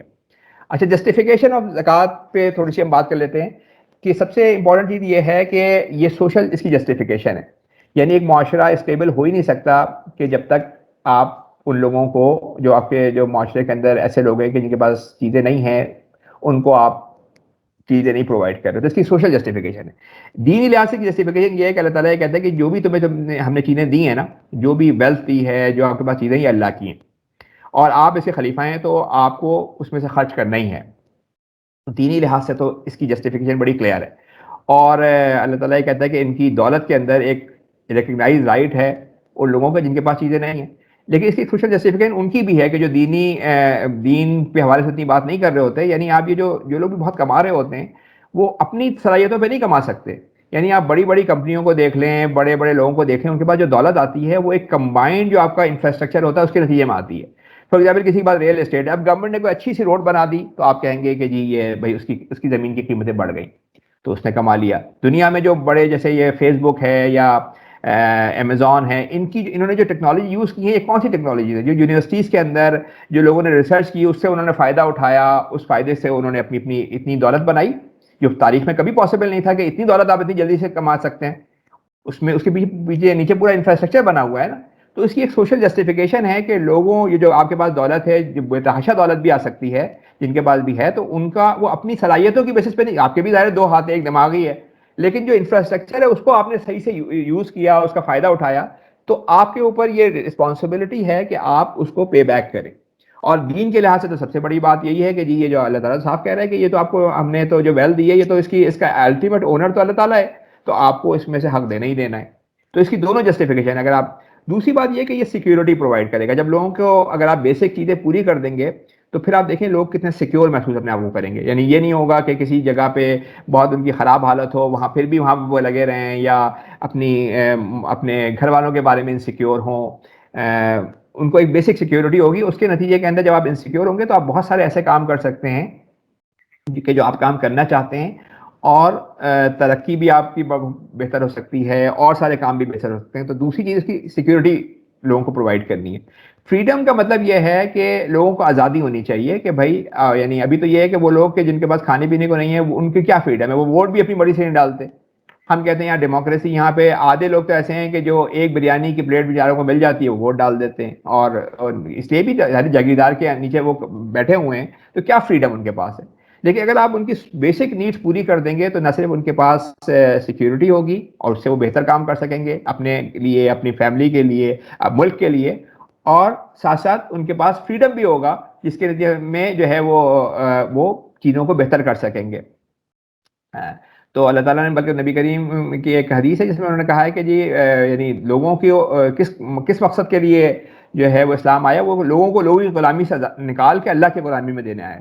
تو جو آپ یہ لوگ جو بیچارگی کی زندگی گزار رہے ہیں, ان کو فریڈم مل سکتا ہے, ان کو سیکیورٹی مل سکتی ہے. دوسری اس کی جسٹیفیکیشن جو قرآن دیتا ہے وہ یہ دیتا ہے کہ God will deprive interest of all blessing but will give growth for deeds of صدقہ زکوٰۃ. یعنی ہم یہ سمجھ رہے ہوتے ہیں کہ جو صدقہ زکوٰۃ ہم دیتے ہیں اس کا فائدہ ہمیں آخرت میں مل جائے گا, یا یہ کہ ہمیں شاید دنیا میں جو ہم اپنا کاروبار کریں اس میں کچھ منافع ہو جائے گا. لیکن اس کا ایک مقصد یہ بھی ہے کہ جب آپ امیر لوگ اپنا حصہ دیتے ہیں, ریاست ان سے لیتی ہے, اسٹیٹ ان سے لیتی ہے, اور غریبوں کو دیتی ہے, اس کے نتیجے پوری اکنامی ترقی کرتی ہے. ابھی کورونا کے ٹائم کے اوپر ساری جو دنیا کی بڑی گورنمنٹس ہیں انہوں نے اپنے غریب لوگوں کو جو ہے وہ کیش گرانٹس دیں, ان کو چیزیں دی. اس کی وجہ ایک تو یہ تھی کہ ان لوگوں کو ضرورت تھی, اس سے زیادہ ضرورت یہ تھی کہ ان کی اکنامی نیچے چلی جاتی, کیونکہ اگر وہ 30 جو بیچارے غریب لوگ ہوتے ہیں وہ نہیں خریدتے تو اس سے کیا ہوتا, اس سے چیزیں ان کی بکری ختم ہو جاتی. جب بکری ختم ہوتی تو کمپنی لاسز میں جاتی, کمپنی لاسز میں جاتی تو وہ اپنے لوگوں کو نکالتی ہیں, اپنے ورکرز کو, اس سے پھر اور غربت بڑھتی. تو یہ جو انٹرسٹ جو زکوٰۃ ہے یا جو لوگوں کو غریب لوگوں کو دینا ہے, اس سے پوری اکنامی بھی امپروو کرتی ہے. اس کی وجہ یہ بھی ہے, ہم اس پہ آگے زیادہ ڈیٹیل میں بات کریں گے, کہ اس کی ایک وجہ یہ بھی ہے کہ جب جو ایک امیر آدمی کے پاس اگر لاکھ روپے ہوں گے تو وہ کیا کرے گا, وہ ہو سکتا ہے بینک میں رکھوا دے. لیکن غریب آدمی کے پاس جب 1 لاکھ روپے ہوں گے تو وہ خرچ کر رہا ہوگا اپنی ضروریات. اس کے نتیجے میں کمپنیوں کی سیلز بڑھے گی, ان کی گروتھ بڑھے گی, تو اس سے پوری اکنامی امپروو کرتی ہے. تو یہ جو آج 1400 سال بعد قرآن کی آیت جو ہے وہ اس پہ بھی وہ ہو رہی ہے, مطلب جدید معاشرے پہ بھی صحیح ثابت ہو رہی ہے کہ جو ہے وہ زکوٰۃ اور صدقے کے نتیجے میں تمہیں گروتھ آتی ہے. اور یہ دنیا میں جتنے ممالک ہیں, سارے بڑے ممالک نے اپنی کورونا کے ٹائم کے اوپر سب نے اپنے گرانٹس دیے ہیں, اور سب کو یہ پتا تھا کہ گرانٹ سے ان کو تو فائدہ ہونا ہی ہے لیکن اکنامی چلنی بھی نہیں ہے اس کے بغیر. ابھی جو پاکستان کے اندر جب انہوں نے احساس پروگرام کے تحت میں خالی 150-200 بلین دیے, تو اس کے بعد آپ دیکھیں اکنامی میں تھوڑا سا ریوائول آیا, کیونکہ جب ان کو آپ دیں گے پیسے تو وہ کیا کریں گے, اپنے گھر رکھ کے تو نہیں بیٹھیں گے, وہ خرچ کریں گے. اس کے نتیجے میں کمپنیز کی سیلز بڑھی ہیں, پروڈکٹ کی سیلز بڑھی ہیں. تو جو دوسرا زکوٰۃ کی جسٹیفیکیشن ہے وہ یہ ہے کہ یہ ایک انکلوسیو کا مطلب ہے سب لوگوں کے لیے, سسٹینیبل کا مطلب ہے لانگ ٹرم گروتھ کی طرف ہی جاتی ہے. اس پہ ہم آگے ڈیٹیل میں ہم بات کر لیں گے. اور اب زکوٰۃ کے 2 مطلب ہیں, ایک مطلب تو پاکیزگی ہے, اور دوسرا اس کا مطلب ہی گروتھ ہے. یعنی عربی میں اگر زکوٰۃ کا مطلب جائیں گے تو گروتھ مطلب ہے, تو اس سے لوگ پہلے ہی مطلب لیا کرتے تھے کہ بھئی انڈیویجول مالوں میں بہتری ہو جائے گی, آخرت میں آپ کے اجر میں بہتری ہو جائے گی, لیکن اس کی ایک وہ یہ بھی ہے کہ اکنامی بھی گرو کرے گی. اور تیسری پھر اس کی مورل جسٹیفیکیشن ہے کہ یعنی آپ کیسے ایسا ہو سکتا ہے کہ آپ دولت جمع کرتے رہیں اور دوسروں کی حالت یہ خراب ہو. مطلب اگر آپ ایتھیکلی سوچیں, انسانیت کے لحاظ سے سوچیں, دین کے لحاظ سے سوچیں, تو اس کی تیسری جسٹیفیکیشن اس کی یہ ہے. اچھا, بات ایک سوال یہ ہے کہ جی یہ جو زکوٰۃ کا نظام ہے یہ اسٹیٹ کے پاس ہونا چاہیے یا انڈیویجول پروگرام کے ہونا چاہیے؟ اس میں اللہ تعالیٰ نے تو مطلب بالکل واضح قرآن میں کہا ہے کہ اگر جن لوگوں کو اگر ہم اقتدار دیں گے مسلمانوں کی تعریف کرتے ہوئے تو وہ کیا کریں گے؟ سب سے پہلے وہ نماز کا نظام اسٹیبلش کریں گے. اب نماز کا نظام اس وقت ہمارا موضوع نہیں ہے، لیکن دوسرا جو بڑا امپورٹنٹ کام کا ہے جس کو میں آپ کو بتا دوں کہ قرآن میں 40-50 مرتبہ یہ بالکل ساتھ ساتھ آیا کہ نماز قائم کریں اور زکوٰۃ دیں. تو دوسرا جو کام کریں گے وہ زکوٰۃ دیں گے. تو یہ کلیئرلی پتا ہے کہ اقتدار اگر ملے گا تو اس کا مطلب ہے کہ مسلمانوں کے جو لوگ اقتدار میں ہوں گے ان کا کام ہے کہ زکوٰۃ کو نافذ کرنا. پھر دوسری بات یہ کہ جو قرآن میں جو 8 مدیں بتائی گئی ہیں زکوٰۃ کی، اس میں سے ایک مد یہ بھی ہے عاملین زکوٰۃ، کہ جو زکوٰۃ لے رہے ہوں گے دے رہے ہوں گے، جو جس کام کے اوپر نافذ کیے جائیں گے. ظاہر گورنمنٹ کا کام یہ ہے. اور قرآن کی ایک آیت یہ ہے جس میں وہ نبی کریم صلی اللہ علیہ وسلم سے کہہ رہے ہیں اللہ تعالیٰ کہ ان کے مالوں سے لے لو، صدقہ لو. اور تو اس میں لوگوں کا فقہا کا یہی خیال ہے کہ as a head of state نبی کریم کو حکم دیا گیا ہے کہ جی آپ امیروں سے لیں اور غریبوں کو. اور اس میں بے شمار حدیثیں جو ہیں وہ موجود ہیں، یعنی مسلمانوں میں کئی سو سال تک یہ نظام نافذ رہا ہے. ایون یہ کہ نبی کریم کا جب انتقال ہوا تھا حضرت ابوبکر صدیق کو لوگوں نے سب سے پہلے نے کیا منع کیا کہ بھائی ہم، حالانکہ وہ تھے مسلمان ہی، انہوں نے کہا جی ہم زکوٰۃ آپ کو نہیں دیں گے. تو حضرت ابوبکر نے ان سے کہا کہ ٹل ڈیتھ فائٹ ہوگی، اور جو بھی تم دیتے تھے اگر ایک تم پہ ایک بکری کا بچہ بھی جو ہے وہ بنتا ہے یا ایک رسی کا ٹکڑا ہی بنتا ہے، الگ الگ روایت میں ہوگا ہے تو وہ دینا پڑے گا. اور اس کے لیے کلیئرلی بتایا گا یہ اسٹیٹ کا کام ہے. اور اسلامک آپ ہسٹری میں دیکھیں تو نبی کریم نے زکوٰۃ کے عاملوں کو پورے عرب میں بھیجا، خلفائے راشدین کے زمانے میں یہ رہا. تو یہ بڑا منظم نظام تھا جو مسلمانوں نے آخر ختم کر دیا. اس کے نتیجے میں ان میں یہ اتنی معاشی مسائل بھی ان کے آئے. اچھا، اس کا ریشنل کیا ہے؟ کیا وجہ ہے کہ جی زکوٰۃ کا نظام اسٹیٹ کے پاس ہونا چاہیے؟ اس کے میرے ذہن میں نے جو تھوڑا سا پڑھا ہے اس کا میرے خیال ہے 4 اہم وجوہات ہیں. پہلی وجہ تو یہ ہے جو فرسٹ لکھا ہے کہ سم انڈیویجول میں ناٹ ہیو، جو ہے ان کے پاس یہ وہ نہیں ہوتا کہ وہ خود سے دے دیں. 10 میں سے اگر ہم کہیں گے 10 کے 10 لوگ زکوٰۃ دے دیں گے، ایسا نہیں ہوتا. خاص طور پہ وہ لوگ کہ جو بہت امیر ہیں. کسی بھی معاشرے کے اندر 10% لوگوں کے پاس 90% جو ہے وہ دولت جمع ہوتی ہے. تو جب یعنی ان 10% لوگوں کے، جیسے اب پاکستان میں مثال لیں، میاں منشا صاحب ہوں گے یا ملک ریاض، 500 ارب کی دولت ہوگی، تو جب آپ کے پاس اگر 20,000 دے دو آپ کے لیے کوئی مسئلہ نہیں ہوگا. لیکن اگر آپ 500 ارب پہ آپ کو 12.5 ارب کی زکوٰۃ دینی ہو تو ایک ڈفرینٹ بات ہو جائے گی. بلکہ میرا خیال ہے کہ جو نیچے کے لوگ بھی ہیں وہ بھی پھر پوری طریقے سے زکوٰۃ جس طرح جو ان پہ بنتی ہے وہ اس طرح سے نہیں. ایک جو سرویز کے مطابق جو عشر ہے، جو زکوٰۃ کی ایک قسم ہے جو پروڈکشن کے اوپر ہے، وہ 2-3% لوگ پاکستان میں دے رہے ہیں. زکوٰۃ کا بھی یہی جتنا پوٹینشیل ہے زکوٰۃ کا، تقریباً 2.5 سے 3 ٹریلین روپے کا جو جمع ہو رہی ہے زکوٰۃ، گورنمنٹ کے پاس تو خیر کچھ بھی نہیں ہو رہی، لیکن جو اگر پرائیویٹ کو بھی کرنے تو اس کا 10% پوٹینشیل بھی نہیں پورا ہو رہا. اس میں ہو کیا رہا ہے؟ اس میں غریب کا حق مارا جا رہا ہے. تو جو پہلا سب سے امپورٹنٹ چیز ہے وہ یہ کہ کیوں گورنمنٹ کے پاس ہونی چاہیے؟ اس لیے کہ 10 میں سے 7-8 لوگ ایسے ہوتے ہیں جب تک قانون نہ ہو، جب تک ان کو یہ نہیں پتا ہو کہ ہم نہیں دیں گے تو ہمیں پینلٹی لگ جائے گی اور ہمیں فائٹ ہوگی، تو وہ اس سے بچنے کی کوشش کریں گے. وہ کہتے ہیں کہ چمڑی جائے مگر دمڑی نہ جائے. تو بہت سے لوگ اس طرح کے خیالات کے ہم تو ان سے غریب کا حق نہیں مار سکتے آپ. گورنمنٹ کا کام ہے کہ ہر غریب کا خیال رکھے. تو اگر وہ امینوں سے نہیں لے گی تو وہ کیسے کرے گی؟ جو دوسری اس کی سب سے امپورٹنٹ چیز ہے وہ یہ کہ اس میں ڈگنیٹی پریزرو رہتی ہے. یعنی جو غریب لے رہا ہوتا ہے وہ بھی ریاست سے لے رہا ہوتا ہے، وہ کسی کے سامنے جھکتا نہیں، اس کا رائٹ ہے. جیسے امریکہ کے اندر یا یورپ میں اگر کوئی وہ سوشل سیکورٹی لے رہے ہیں تو وہ یہ نہیں سمجھتے کہ کوئی ہم پہ احسان کر رہے ہوں، کہتے ہیں ہمارا رائٹ ہے. اسی طریقے سے امیر جو ہے وہ احسان نہیں جتا سکتے. ابھی کیا ہوتا ہے کہ آدمی، بہت سے لوگ ہیں اپنے آس پاس میں غریبوں کو دے دیتے ہیں، پورے سال احسان بھی ان پہ جتاتے ہیں، سیلری کم کر دی زکوٰۃ دے دی اور کہہ دیتے دیکھو بھائی زکوٰۃ ہو گئی ہے ہماری. یعنی اگر آپ کے گھر میں کوئی ملازم کام کر رہا ہے، اس کو سیلری تو آپ 2,000 دے رہے ہیں، زکوٰۃ کے پیسے دے دی اور کہا دیکھو جو زکوٰۃ تو اس طرح ہم نے دے دی، اور اس پہ احسان بھی جتایا. تو یہ جو ڈگنیٹی ہے وہ پریزرو نہیں رہ سکتی.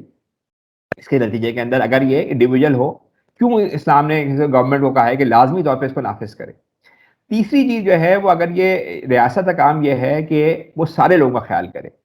ابھی اگر مجھے زکوٰۃ دینی ہوگی، آپ کو زکوٰۃ دینی ہوگی، تو ہو سکتا ہے آپ 2 لوگوں کا خیال کر لیں، کوئی کسی کے پاس زیادہ پیسے ہوں 20 لوگوں کا خیال کر لیں. لیکن 7 کروڑ لوگوں کو کون خیال کرے گا؟ تو 7 کروڑ لوگوں کا جو خیال کرنا ہے ہر ایک کا وہ ریاست ہی کر سکتی ہے. تو اگر انڈیویجول کریں گے تو زکوٰۃ کی بھی اگر پوری بھی ہو جائے، ویسے تو میں آپ کو بتاؤں کہ جب انڈیویجول کرتے ہیں 10% سے زیادہ لوگ ٹوٹل پوٹینشیل کا نہیں پے ہو رہا ہوتا، لیکن اگر پوری بھی ہو جائے تو بھی وہ ان ایون رہے گی. آپ 7 کسی کے پاس زیادہ چلے گا، کسی کے پاس کم چلا جائے گا. جو پورے لوگ ہیں ان کی ذمہ داری تو ریاست ہی اٹھا سکتی ہے نا، ہم اور آپ تو نہیں اٹھا سکتے. تو تیسری جو اس کی امپورٹنٹ چیز ہے وہ یہ کہ ریاست کا کام یہ ہے کہ سارے غریبوں کا خیال کرنا، اور وہ جب تک آپ ریاست کی سطح پہ نہیں نافذ کریں گے یہ نہیں ہو سکتا. اور چوتھی چیز یہ ہے کہ ظاہر اسلام جو ہے وہ ریلیجن بھی اسٹیٹ بھی، اگر آپ کو اسلام کے جو ہے وہ جو اس کے تعلیمات ہیں اس کو بڑھانا ہے، اس کے وہ بھی زکوٰۃ کی ایک مد ہے، تو وہ کیسے پوری ہوگی اگر آپ اسٹیٹ جو ہے وہ یہ کام نہیں کر رہی ہوگی؟ تو یہ چار جو ہے وہ اہم وجوہات ہیں جس کی بیسس کے اوپر بالکل کلیئرلی، یعنی پہلے تو میں نے آپ کو حدیث قرآن کی پہلے مثال وہ دی، اور پھر اس کے ریشنل کیا ہے، کیوں یہ ریاست کی طرف میں نافذ ہونا چاہیے۔ اچھا، یہاں پہ تھوڑا سا ہم اس کی کمپیریزن ایک اور ہم تھوڑا سا کر لیتے ہیں، وہ یہ کہ زکوٰۃ اس وقت ہمارے پاس دو تین قسم کے ٹیکسز ہیں۔ ایک ہے انڈائریکٹ ٹیکس، جو بھی آپ چیز خریدتے ہیں اس کے اوپر آپ کو نا 17% سیلس ٹیکس دینا ہوتا ہے، اور انکم کے اوپر ہوتا ہے، انکم کے اوپر میرا خیال ہے پروگریسو ٹیکس ہوتا ہے کہ تھوڑا سا آپ کی زیادہ انکم ہو تو زیادہ ریٹ سے لگے گا، اور کم انکم ہو تو کم لگے گا۔ تو جو دنیا میں یعنی جو لوگ اس پہ کام کر رہے ہوتے ہیں ان کا یہ خیال یہ ہوتا ہے کہ سب سے خراب ٹیکس جو ہے وہ انڈائریکٹ ٹیکس ہے، کیونکہ انڈائریکٹ ٹیکس غریب اور امیر دونوں کو لگ رہا ہوتا ہے، اور اگر آپ جا کے صابن خریدیں گے تو امیر بھی خریدے گا اس کو بھی 17% دینا پڑے گا، غریب خریدے گا اس کو بھی دینا پڑے گا۔ پھر اس کے مقابلے میں اگر انڈائریکٹ ٹیکس کے مقابلے میں جو دوسرا اس سے بہتر ہے وہ ڈائریکٹ ٹیکس ہے، یعنی آپ انکم پہ دے رہے ہوں، تو وہ پاکستان میں نافذ ہے۔ لیکن اس سے جو زکوٰۃ ہے وہ دو قسم کے ٹیکسز ہیں، ایک تو پروڈکشن کے اوپر ہے جسے عشر کہتے ہیں، اور ایک ویلتھ کے اوپر ہے۔ تو یہ کیوں ویلتھ پہ کیوں بہتر ہے انکم کے مقابلے میں، یعنی جو انڈیویجول لوگوں کے اوپر ویلتھ پہ کیا اس کی کیا وجوہات ہیں؟ سب سے پہلی وجہ تو اس میں یہ ہے کہ جو کیپٹل کے اوپر یا ویلتھ کے اوپر جو ٹیکس ہوتا ہے وہ ساری اس دولت پہ ہی پہنچ جاتا ہے جو پرائیویٹلی لوگوں نے رکھی ہوئی ہے۔ جیسے فار ایگزامپل کسی کوئی بہت امیر آدمی ہے، اس نے پلاٹ کے پلاٹ رکھے ہوئے ہیں، اب اس پہ ویسے تو انکم ٹیکس تو آپ نہیں دے سکتے جب تک بیچے گا نہیں، ہے شیئر اس نے رکھے ہوئے ہیں کمپنی کے، جب تک وہ بیچے گا نہیں اس کا کیپٹل گین نہیں ہوگا تو اس پہ کوئی ٹیکس نہیں لگے گا۔ لیکن ویلتھ پہ جو ہے تو جو وہ والی ساری دولت ہے کہ جو کہیں جو کوئی کام نہیں کر رہی، پلاٹ رکھے ہوئے ہیں، کسی نے اور چیزیں خریدی ہوئی ہیں، مہنگی گاڑیاں خریدی ہوئی ہیں، تو ان ساری چیزوں کے اوپر جو دولت ہے کہ جو پرائیویٹ ویلتھ ہے ان سب کے اوپر اگر آپ اپلیکیشن کر سکتے ہیں۔ ورنہ دنیا میں اس وقت کیا ہو رہا ہے، امریکہ کے اندر، یورپ کے اندر وہ لوگ جو بہت امیر ہیں انہوں نے دو جگہوں پہ دولت رکھی ہوئی ہے، ایک تو کمپنیز کے شیئر ہے ان کے پاس، اب وہ شیئر جو ہیں وہ بیچتے ہی نہیں ہیں، جب بیچتے نہیں ہیں تو اس پر ٹیکس نہیں لگتا۔ دوسرا ان کی ریئل اسٹیٹ ہے، وہ بھی نہیں بیچتے تو تھوڑا بہت پراپرٹی ٹیکس دے دیتے ہیں، بس وہ بھی نہیں لگ رہا ہوتا۔ تو اس وقت وہ ایک امریکہ کے بہت مشہور بندہ ہے یعنی امیروں میں وارن بوفے، اس نے کہیں بتایا کہ جی میرا جو ٹیکس ریٹ ہے وہ میرے سیکورٹی کے ریٹ سے بھی نیچے ہے۔ انکم کے اوپر جو ریٹ ہوتا ہے نا، اگر 100 روپے کے اوپر سیکورٹی اس کی 15% دے رہی ہے تو وہ 10% دے رہا ہے۔ وہ کیوں کہ اس کی زیادہ دولت شیئرز میں، اب وہ شیئر جب تک آپ بیچیں گے نہیں، دولت تو بڑھ رہی ہے لیکن آپ کو ٹیکس نہیں دینا پڑے گا۔ اسی طریقے سے آپ نے ریئل اسٹیٹ میں رکھا ہوا، پاکستان میں تو سب کو شوق ہے، پھر لاٹ پر لاٹ خرید لیں گے جو زیادہ امیر لوگ ہیں، اور بے شمار ان کے پاس وہ ہوگا، وہ کہیں گے جی یہ تو اس کے اوپر تو بنتی نہیں ہے۔ تو جو ویلتھ کی ٹیکس اس لحاظ سے بہتر ہے۔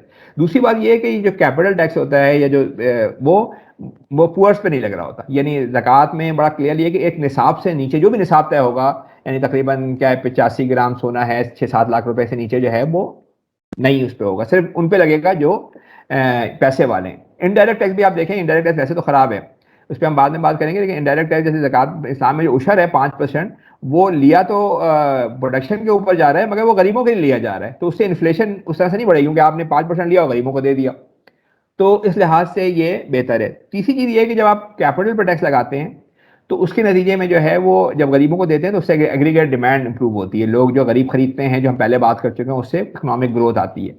جو چوتھی اس کی امپورٹنٹ چیز یہ ہے کہ جب آپ کیپٹل پر ٹیکس لگاتے ہیں تو پھر جو کیپٹلسٹ ہوتے ہیں، نہیں بلکہ چوتھی چیز میں یہ ہے کہ جب آپ فار ایگزامپل یہ زکوٰۃ tax on wealth limits and control the undue increase in the prices of stocks and real estate, یعنی ابھی کیا ہو رہا ہے کہ اگر آپ ریئل اسٹیٹ میں انویسٹ کر رہے ہیں اور اس کی قیمتیں بڑھتی جا رہی ہیں اور وہ غریب کی پہنچ سے باہر ہو گئی ہیں، اس کے نتیجے میں یہ بھی، اور جو فائنینشیل ایسٹس میں خرچ کیے جو اپنی ایسٹ بڑھا رہے ہیں اس کے نتیجے میں فائنینشیل اسٹیبلٹی کا یہ مسئلہ ہے، تو وہ اگر اس پہ آپ ایک ویلتھ پہ آپ کو دینا پڑے گا ہر سال تو اس سے اس کی قیمتیں بھی کنٹرول میں رہیں گی، یہ نہیں ہوگا آؤٹ آف رینج نہیں ہو جائیں گی، یہ نہیں ہو جائے گا کہ جی آپ ریسیشن آ گیا ایک دم سے حالات خراب ہو گئے، تو ایک ویلیوز بھی وہ رہیں گی اور لوگ خرید سکیں گے۔ ابھی یہ ہو رہا ہے کہ آپ دیکھیے کہ پچھلے 5-6 مہینے، پچھلے 3 مہینے پہلے گورنمنٹ نے اپنے انٹرسٹ ریٹ کم کیے اس پہ مکانوں کے اوپر، تو میرا خیال ہے 2-3% کم کر دیے ہوں گے، اور اس پہ ختم ہوتے ہی جیسے ہی انہوں نے کم کیا جو سگنل ملا لوگوں نے اپنی جو ہے وہ پلاٹوں کی قیمتیں بڑھا دی۔ اس وقت پچھلے 3-4 مہینے کے اندر پلاٹوں کی قیمت 30-40% بڑھ گئی ہیں، تو غریبوں کو جب وہ انٹرسٹ ان کو کم پے کرنا پڑے گا مگر اس کا امپیکٹ تو بہت تھوڑا ہوگا، لیکن جب جا کے وہ چیزیں خریدیں گے وہ کتنی مہنگی خریدیں گے، کوئی ان کو مکان خریدنا ہے، کوئی پلاٹ خریدنا ہے، وہ اتنا مہنگا ہوگا کہ وہ زندگی بھر اس کے قسطیں ہی پے کرتے رہیں گے۔ تو اگر یہ جو ہے یہ جو اگر اس پہ آپ پلاٹ پہ جو جن کے پاس یعنی زکوٰۃ اس چیز پہ نہیں ہے جو آپ پرسنل یوز کے اندر ہے، جو آپ نے تجارت کے لیے رکھا ہوا ہے، جو آپ کے پاس ایکسیس ہے، ان پہ ہوگا تو وہ لوگ پھر اس کی قیمتیں اتنی نہیں بڑھیں گی جو ابھی آج کل حال ہو رہے ہیں. دنیا میں ہر جگہ مسئلہ یہ ہے کہ ریئل اسٹیٹ بہت بڑھ چکی ہے، اس پہ کوئی ٹیکس نہیں ہے تو وہ بڑے جا رہی ہے، بڑی لوگ اس میں دولت کنسنٹریٹ کیے جا رہے ہیں اپنی. پھر ایک اور جو چیز ہے وہ یہ capital tax encourage capitalist to increase their production to make up for the loss resulting from tax payment. اب جو کیپٹلسٹ کیا کریں گے کہ جب ان کو پتا ہوگا کہ ہمیں اپنے ویلتھ پہ دینا ہے تو پھر وہ کیا کریں گے، وہ اس کیپٹل کو کسی جگہ پہ لگائیں گے. وہ ایسا نہیں کریں گے پلاٹ رکھ کے چھوڑ دیا، ان کو پتا ہے ہر دفعہ تو 2.5% اس پہ دینا ہے. وہ کریں گے پھر یہ کہ اگر ان کا پلاٹ ہے تو اس پہ وہ بنائیں گے، کرائے پہ دیں گے، کوئی اور کام چیز کریں گے جس سے ان کی انکم آئے. تو جو فضول میں کیپٹل ادھر ادھر پڑا ہوا ہے وہ کیپٹل یوز میں آئے گا، اس سے جابس کریٹ ہوں گی، گروتھ ہوگی. تو یہ بھی ایک بڑا اس کا امپورٹنٹ، اگر ہم انکم کے مقابلے میں ویلتھ کو دیکھیں تو یہ ایک لحاظ سے بہتر ہے. اور سب سے امپورٹنٹ چیز یہ، سب سے امپورٹنٹ تو نہیں لیکن میں آخری چیز میں یہ کہوں گا، اس کو کیلکولیشن پوائنٹ آف ویو سے بڑی آسان ہے. ابھی پچھلے دنوں گورنمنٹ نے بڑی کوشش کی کہ بھائی ہم تاجروں سے جو ہے وہ انکم ٹیکس لے لیں، لیکن کچھ نہیں ہوا، ان سے حساب کتاب ہی نہیں ہوگا. اور میں بتا رہا ہوں کہ ہم چارٹرڈ اکاؤنٹنٹ، مجھے بھی آپ ایک دکان پہ ایک مہینے کے لیے بٹھا دیں گے، میں نہیں حساب لگا سکتا ایک مہینے میں صحیح انکم کتنی ہے، کتنا ان کو ٹیکس دینا ہے. اور اتنی اس میں کمپلیکسٹیز ہیں، اتنے پرابلمس ہیں. اب ہمارا جو نظام ہے انکم ٹیکس کا تو ہے ہی عجیب، سیلس ٹیکس عجیب اور ہے کہ جی 17% ہے، اس میں آپ انپوٹ آؤٹ پٹ ایڈجسٹمنٹ بے شمار اس میں کمپلیکسٹیز ہیں. جبکہ اسلام کا نظام بالکل کلیئر ہے، جو آپ کی ویلتھ ہے، آپ کے پاس پلاٹ ہے جو آپ کے استعمال میں نہیں ہے، آپ کے پاس دولت ہے جو آپ کے استعمال میں نہیں ہے، اس پہ آپ سال کے آخر میں 2.5% دے دیں. اور جو آپ کی پروڈکشن ہے، اگر آپ کی ایگریکلچر پروڈکشن ہے، جو بھی اس طرح کی پروڈکشن، اس پہ آپ 5% دے دیں. اور آپ کو پتہ ہے پاکستان میں جو سیلس ٹیکس جمع ہو رہا ہے وہ ٹوٹل جمع ہو رہا ہے تقریباً 1.5 سے 2 ٹریلین کے درمیان. اور کتنے پرسنٹ پہ ہو رہا ہے؟ 17% کے اوپر ہو رہا ہے. اگر آپ صرف 5% لگائیں تو پاکستان کی اس وقت ٹوٹل جو جی ڈی پی ہے وہ ہے 47 ٹریلین. یعنی اگر اس پہ آپ 5% لگائیں تو اس سے زیادہ پیسے جمع ہوں گے، کیونکہ ان پٹ آؤٹ پٹ کا وہ نہیں ہے، اس میں اس طرح سے فراڈ نہیں ہوں گے. سمپل ہوگا وہ کہ 5% آپ نے لیا. ابھی ہم اگر 1.5 ٹریلین جمع کر رہے ہیں تو ہم تقریباً 47 ٹریلین پہ 5% کتنا بنے گا؟ تقریباً 2.5 ٹریلین کے آس پاس بنے گا. تو اس سے بھی زیادہ بھی ہوگا. تو اس کا ایک فائدہ تو یہ ہوگا کہ سمپل. دوسری بات یہ ہے کہ کیا کہتے ہیں، اس کا جو زیادہ امپورٹنٹ چیز ہے کہ وہ جو پیسے لے کے وہ آپ جس سیل ٹیکس سے تو مہنگائی بڑھ رہی ہے نا، لیکن اس شرط سے کیا ہے کہ وہ آپ غریب کے لیے لے رہے ہیں. تو اگر مہنگائی کچھ ہو بھی رہی ہے تو وہ اس مہنگائی سے آپ غریبوں کو انسولیٹ کر رہے ہیں. تو from calculation point of view یہ بڑے آسان ہے. آپ اپنی انکم تو چھپا سکتے ہیں پورے سال کی، لیکن آپ یہ تو نہیں چھپا سکتے کہ آپ نے پلاٹ اپنے نام رکھا ہوا ہے. اور اب تو آپ کو پتا ہے ایف بی آر نے جو ہے وہ اپنے جو شیئرس تو آپ کو کرنے ہی پڑتے ہیں سی این آئی سی کے اوپر، پلاٹس کو بھی وہ لنک کر رہے ہیں. تو دولت چھپانا زیادہ مشکل ہے. تو from calculation point of view سے بھی یہ بہتر ہے. تو یہاں میں نے تھوڑا سا کمپیریزن یہ دیا تھا کہ انکم پہ جو آپ ٹیکسز دے رہے ہوتے ہیں اس کے مقابلے میں ویلتھ کے اوپر کس طرح سے بہتر ہیں. اور ساتھ ساتھ یہ کہ جو اس کا جو زکوٰۃ کا جو بڑا اہم پورشن ہے کہ 3 قسم کے ایسیٹس ہیں. ایک پرسنل ایسیٹس ہیں زکوٰۃ میں جس پہ کچھ نہیں دینا آپ کو. ایک وہ ایسیٹس ہیں کہ جو آپ نے گروتھ کے لیے رکھے ہوئے ہیں، اس کے اوپر آپ 2.5% دینا. اور ایک وہ ہیں کہ جو آپ نے جس سے پروڈکشن کر رہے ہیں، جیسے فار ایگزامپل آپ کی ایگریکلچر لینڈ ہے، آپ کے کارخانے، ان کی پروڈکشن پہ آپ کو 5% دینا ہے. تو یہ جو 5% دینا ہے، یہ ہم ذکر کر چکے ہیں کہ یہ انڈائریکٹ ٹیکس کے مقابلے میں بہت سمپلیفائڈ ہے. پہلی بات ہے اس سے مہنگائی نہیں بڑھتی کیونکہ غریبوں کے لیے لیتے ہیں ہم، اور اس کا پوٹینشیل اس سے زیادہ ہے جتنا ہم سیلس ٹیکس جمع کر رہے ہیں. تو مطلب یہ آپ دیکھیں کہ اسلام نے جو 1400 سال پہلے نظام دیا وہ آج بھی وہ اس سے بہتر ہے جو ہم اپنا نظام چلا رہے ہیں. ہم نہیں بلکہ دنیا میں جو لوگ بھی چلا رہے ہیں اور لوگ بھی. اچھا، اس کے بعد ہم جو بات کر لیتے ہیں کہ جو ایک کہ ٹیکسز کے جو ہے وہ پرنسپلز کیا ہیں، اس پہ تھوڑی سی بات کر لیتے ہیں. یہ جو ٹیکسز کے جو اچھے ٹیکس ہونے کے 3 بیسک پرنسپلز دیے گئے ہیں. یہ ہم پہلے بات کر چکے ہیں ایڈم اسمتھ کی کہ یہ سب سے اکنامکس میں سمجھا جاتا ہے کہ یہ اکنامکس کا فاؤنڈر تھا. اس نے 3 امپورٹنٹ چیزیں دی ہیں. پہلی بات اس نے کہی ہے کہ جسٹس ہونی چاہیے، یعنی ہر جس بندے کی جو کیپیبلٹی اس کے مطابق آپ ٹیکس لیں، یعنی غریب سے کم لیں، امیر سے زیادہ لیں، جسٹس ہونی چاہیے. دوسری جو وہ خصوصیت بیان کرتا ہے اچھے ٹیکس کی، وہ کہتا ہے کہ جی سرٹینٹی اور کنٹینیوٹی ہونی چاہیے. یعنی آپ ایک ہی طرح سے لیتے رہیں، ایک ہی طریقے سے جو ہے وہ آپ چلتے رہیں، آپ چینجز نہ کریں. ایک اور بڑا مشہور اکنامکس ہے، مجھے نام اس کا یاد نہیں ہے، اس نے کہا کہ ہر نیا ٹیکس خراب ہے اور ہر پرانا ٹیکس اچھا ہے. اس لیے کہ جب ہم نیا ٹیکس لگاتے ہیں لوگوں کو سمجھ میں نہیں آتا کیا ہوا، پرانے ٹیکس سے وہ واقف ہوتے ہیں. تو آدم اسمتھ نے یہ کہا کہ سرٹینٹی اینڈ کنٹینیوٹی اچھے ٹیکس کے لیے بہت ضروری ہے. بلکہ اس نے یہ کہا کہ ایون میں اس کا خیال تھا کہ میں نے رکھا تو اس کو دوسرے نمبر پہ، لیکن یہ جسٹس سے بھی زیادہ امپورٹنٹ ہے. جسٹس کا مطلب یہ ہے کہ آپ کی جتنی کیپیبلٹی اس کے مطابق آپ کریں. وہ یہ کہتا ہے کہ سرٹینٹی اور کنٹینیوٹی ایون جسٹس سے بھی زیادہ ضروری ہے. اور ہمارا پاکستان میں کیا ہے کہ مارچ اپریل سے شروع ہو جاتا ہے بجٹ کی تجاویز اور پتہ نہیں اس پہ بحث ہوتی رہتی ہے, جون میں جا کر نافذ کرتے ہیں, 3 مہینے بعد کہتے ہیں کہ خراب ہو گیا, پھر اگلے سال دوبارہ چکر شروع ہو جاتا ہے. تو اور تیسرا جو اس نے وہ دیا وہ کنوینئنس اینڈ اکانومی, مطلب کس طریقے سے آپ آرام سے لے سکتے ہیں, سمپلیفائڈ طریقہ ہو, وہ ہم بات کر چکے ہیں اس کے اوپر. تو جسٹس پہ ہم بات کر لیتے ہیں کہ جسٹس پہ زکوٰۃ کس طرح سے وہ ہوتی ہے. The principle of justice means the citizen must share in financing the government expenditure according to his wealth or income. Justice کا مطلب یہ کہ جتنی آپ کی کیپیسٹی اس کے مطابق آپ کر سکیں گے. تو زکوٰۃ جو ہے وہ آپ کو پتہ ہے کہ وہ نصاب کے اوپر ہے, وہ ہر ایک کے اوپر نہیں ہے. کسی بھی طرح کا کوئی بندہ ہو, چاہے وہ کسی نسل کا ہو, کوئی کلر ہو, نصاب سے اوپر ہوگا تو اسے دینا ہے, ورنہ نہیں دینا. اور ایگزمپشن ہے, یعنی بلو نصاب جو تقریباً ہم کہتے ہیں نا 85-87 گرام سونا ہے یا 5 کیملز ہیں, وہ تقریباً 6-7 اس سے نیچے نہیں دینا. اور اس میں ڈپلیسٹی نہیں ہے, یعنی اگر آپ نے for example as a livestock دے دیا اور پھر آپ نے اس کو بیچ کے کیش لے لیا تو پھر آپ کو دوبارہ نہیں دینا, 1 سال میں آپ کو 1 دفعہ دینا ہے. ظاہر آپ اس پہ یہ ضرور ہو سکتا ہے کہ منتھلی آپ گورنمنٹ لے یا آپ خود دیں, لیکن ڈپلیسٹی نہیں ہے. اور چوتھی امپورٹنٹ چیز جو ایک اور امپورٹنٹ چیز وہ یہ ہے کہ زکوٰۃ کے جو ہے ریٹس ہیں وہ ڈفر ہوتے ہیں. جیسے آپ کی ویلتھ ہے, کچھ بھی ہے, آپ نے روپے پیسے رکھا, اس پہ آپ 2.5% دیں گے. لیکن اگر آپ کے پروڈیوسنگ ایسٹس ہیں, جیسے فار ایگزامپل آپ پروڈکشن کر رہے ہیں, تو پھر آپ کو کیپٹل پہ نہیں دینا. جیسے آپ کا کھیت ہے تو وہ پروٹیکٹڈ ہے, ورنہ تو آپ یہ ہوگا نا کہ آپ کو کھیت بیچنا پڑے گا, پھر آپ اس کی پروڈکشن جو آپ کر رہے ہیں اس پروڈکشن کے اوپر اشر دینا ہے 5 یا 10%. اگر بارش کے پانی سے ہو رہا ہے جس میں آپ کی ایفرٹ نہیں لگ رہی تو 10% دینا ہے, اور اگر آپ کو اپنی کاسٹ لگانی پڑی تو 5% دینا ہے. تو آپ کی جو کاسٹ ہے اس کو انہوں نے اسلام میں کنسیڈر کیا ہوا ہے کہ اگر آپ نے پروڈیوسنگ ایسٹس ہیں تو آپ کی پروڈکشن پہ دینا ہے, آپ کو پرنسپل پہ نہیں دینا. اور نبی کریم صلی اللہ علیہ وسلم نے مطلب ان کی تعریف کی ہے ان عاملوں کی کہ جو یہ پوری خیر سلائیڈ نیچے سے نظر نہیں آ رہی ہے, کہ وہ لوگ کہ جو زکوٰۃ جمع کرتے ہیں اور اچھی طرح سے یعنی انصاف سے کرتے ہیں, ان کو انہوں نے مجاہد کے برابر قرار دیا ہے. تو جسٹس کا جو پرنسپل ہے جو ہم آلدو کہ ہمیں وہ نہیں ہے کہ ہمیں جسٹیفیکیشن ضروری ہے ویسٹ سے, لیکن یہ اس لحاظ سے ضروری ہے کہ دنیا میں غالب نظام انہی کا ہے.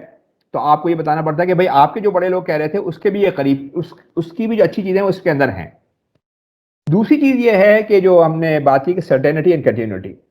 Certainty in taxation means the tax must be well defined without any ambiguity that leaves room for arbitrary application. مطلب بڑا کلیئر ہونا چاہیے. تو زکوٰۃ سے زیادہ کون سی چیز کلیئر ہو سکتی ہے؟ 14 سال سے کلیئر ہے کہ بھائی 2.5% آپ کو دینا ہے, 5% پروڈکشن پہ دینا ہے, پرسنل ایسٹس پہ نہیں ہے. تو اس پہ کیا آربیٹری اپلیکیشن ہوگی؟ مطلب کچھ چیزوں میں ہوگا گورنمنٹ, لیکن ایک دفعہ نافذ کر دی, کچھ چیزوں میں اختلافات ہوتے ہیں کہ بھائی یہ نہیں, لیکن اگر دفعہ گورنمنٹ کر دے گی تو آپ رولس کے مطابق چلیں گے. یہ نہیں ہوگا جس طرح سے انکم ٹیکس اور سیلس ٹیکس میں ہو رہا ہے کہ ریٹ بھی نہیں پتا, یہ بھی نہیں پتا کہ کیا ہوگا کیا نہیں ہوگا, ایک مطلب میس مچایا ہوا ہے. Certainty and continuity in respect of time and procedure of payment in addition to the calculation definition of the amount that must be paid. دونوں لحاظ سے یہ میں نے آپ کو پہلے سے ذکر کر لیا کہ آدم Smith believed the principle of certainty is very important. According to him it may even be more important than justice itself. وہ کہتے ہیں کہ جسٹس سے بھی زیادہ امپورٹنٹ certainty ہے, جس میں ہم لگے رہتے ہیں نا, گورنمنٹ شروع کر دیتی ہے مارچ سے کہ بھائی تجاویز دو, چلو بھائی آپ شروع ہو جائے اس پہ بات چیت, 3 مہینے بحث کرتے رہیں گے, پھر کوئی اور کہیں گے, پھر کوئی. تو اس میں جو دوسرا جس کا مجھے نام یاد نہیں آ رہا تھا وہ یہ تھا ٹیکسیشن اسپیشلسٹ کینرڈ. اس کا یہ خیال تھا کہ every old tax is good and every new tax is dubious. تو undoubtedly the system of zakat provides a high degree of certainty and continuity. Zakat is imposed by God. No one can add or delete anything in it. مطلب وہ تو اللہ نے کیا ہے تو آپ change تو کر ہی نہیں سکتے. اس سے زیادہ certainty کیا ہو سکتی ہے؟ کیونکہ دوسری اس سے خصوصیت بیان کی ہے, وہ خصوصیت بھی جو ہے وہ اس لحاظ سے بہتر ہے, یعنی زکات اور سسٹم کے مقابلے میں بہتر ہے.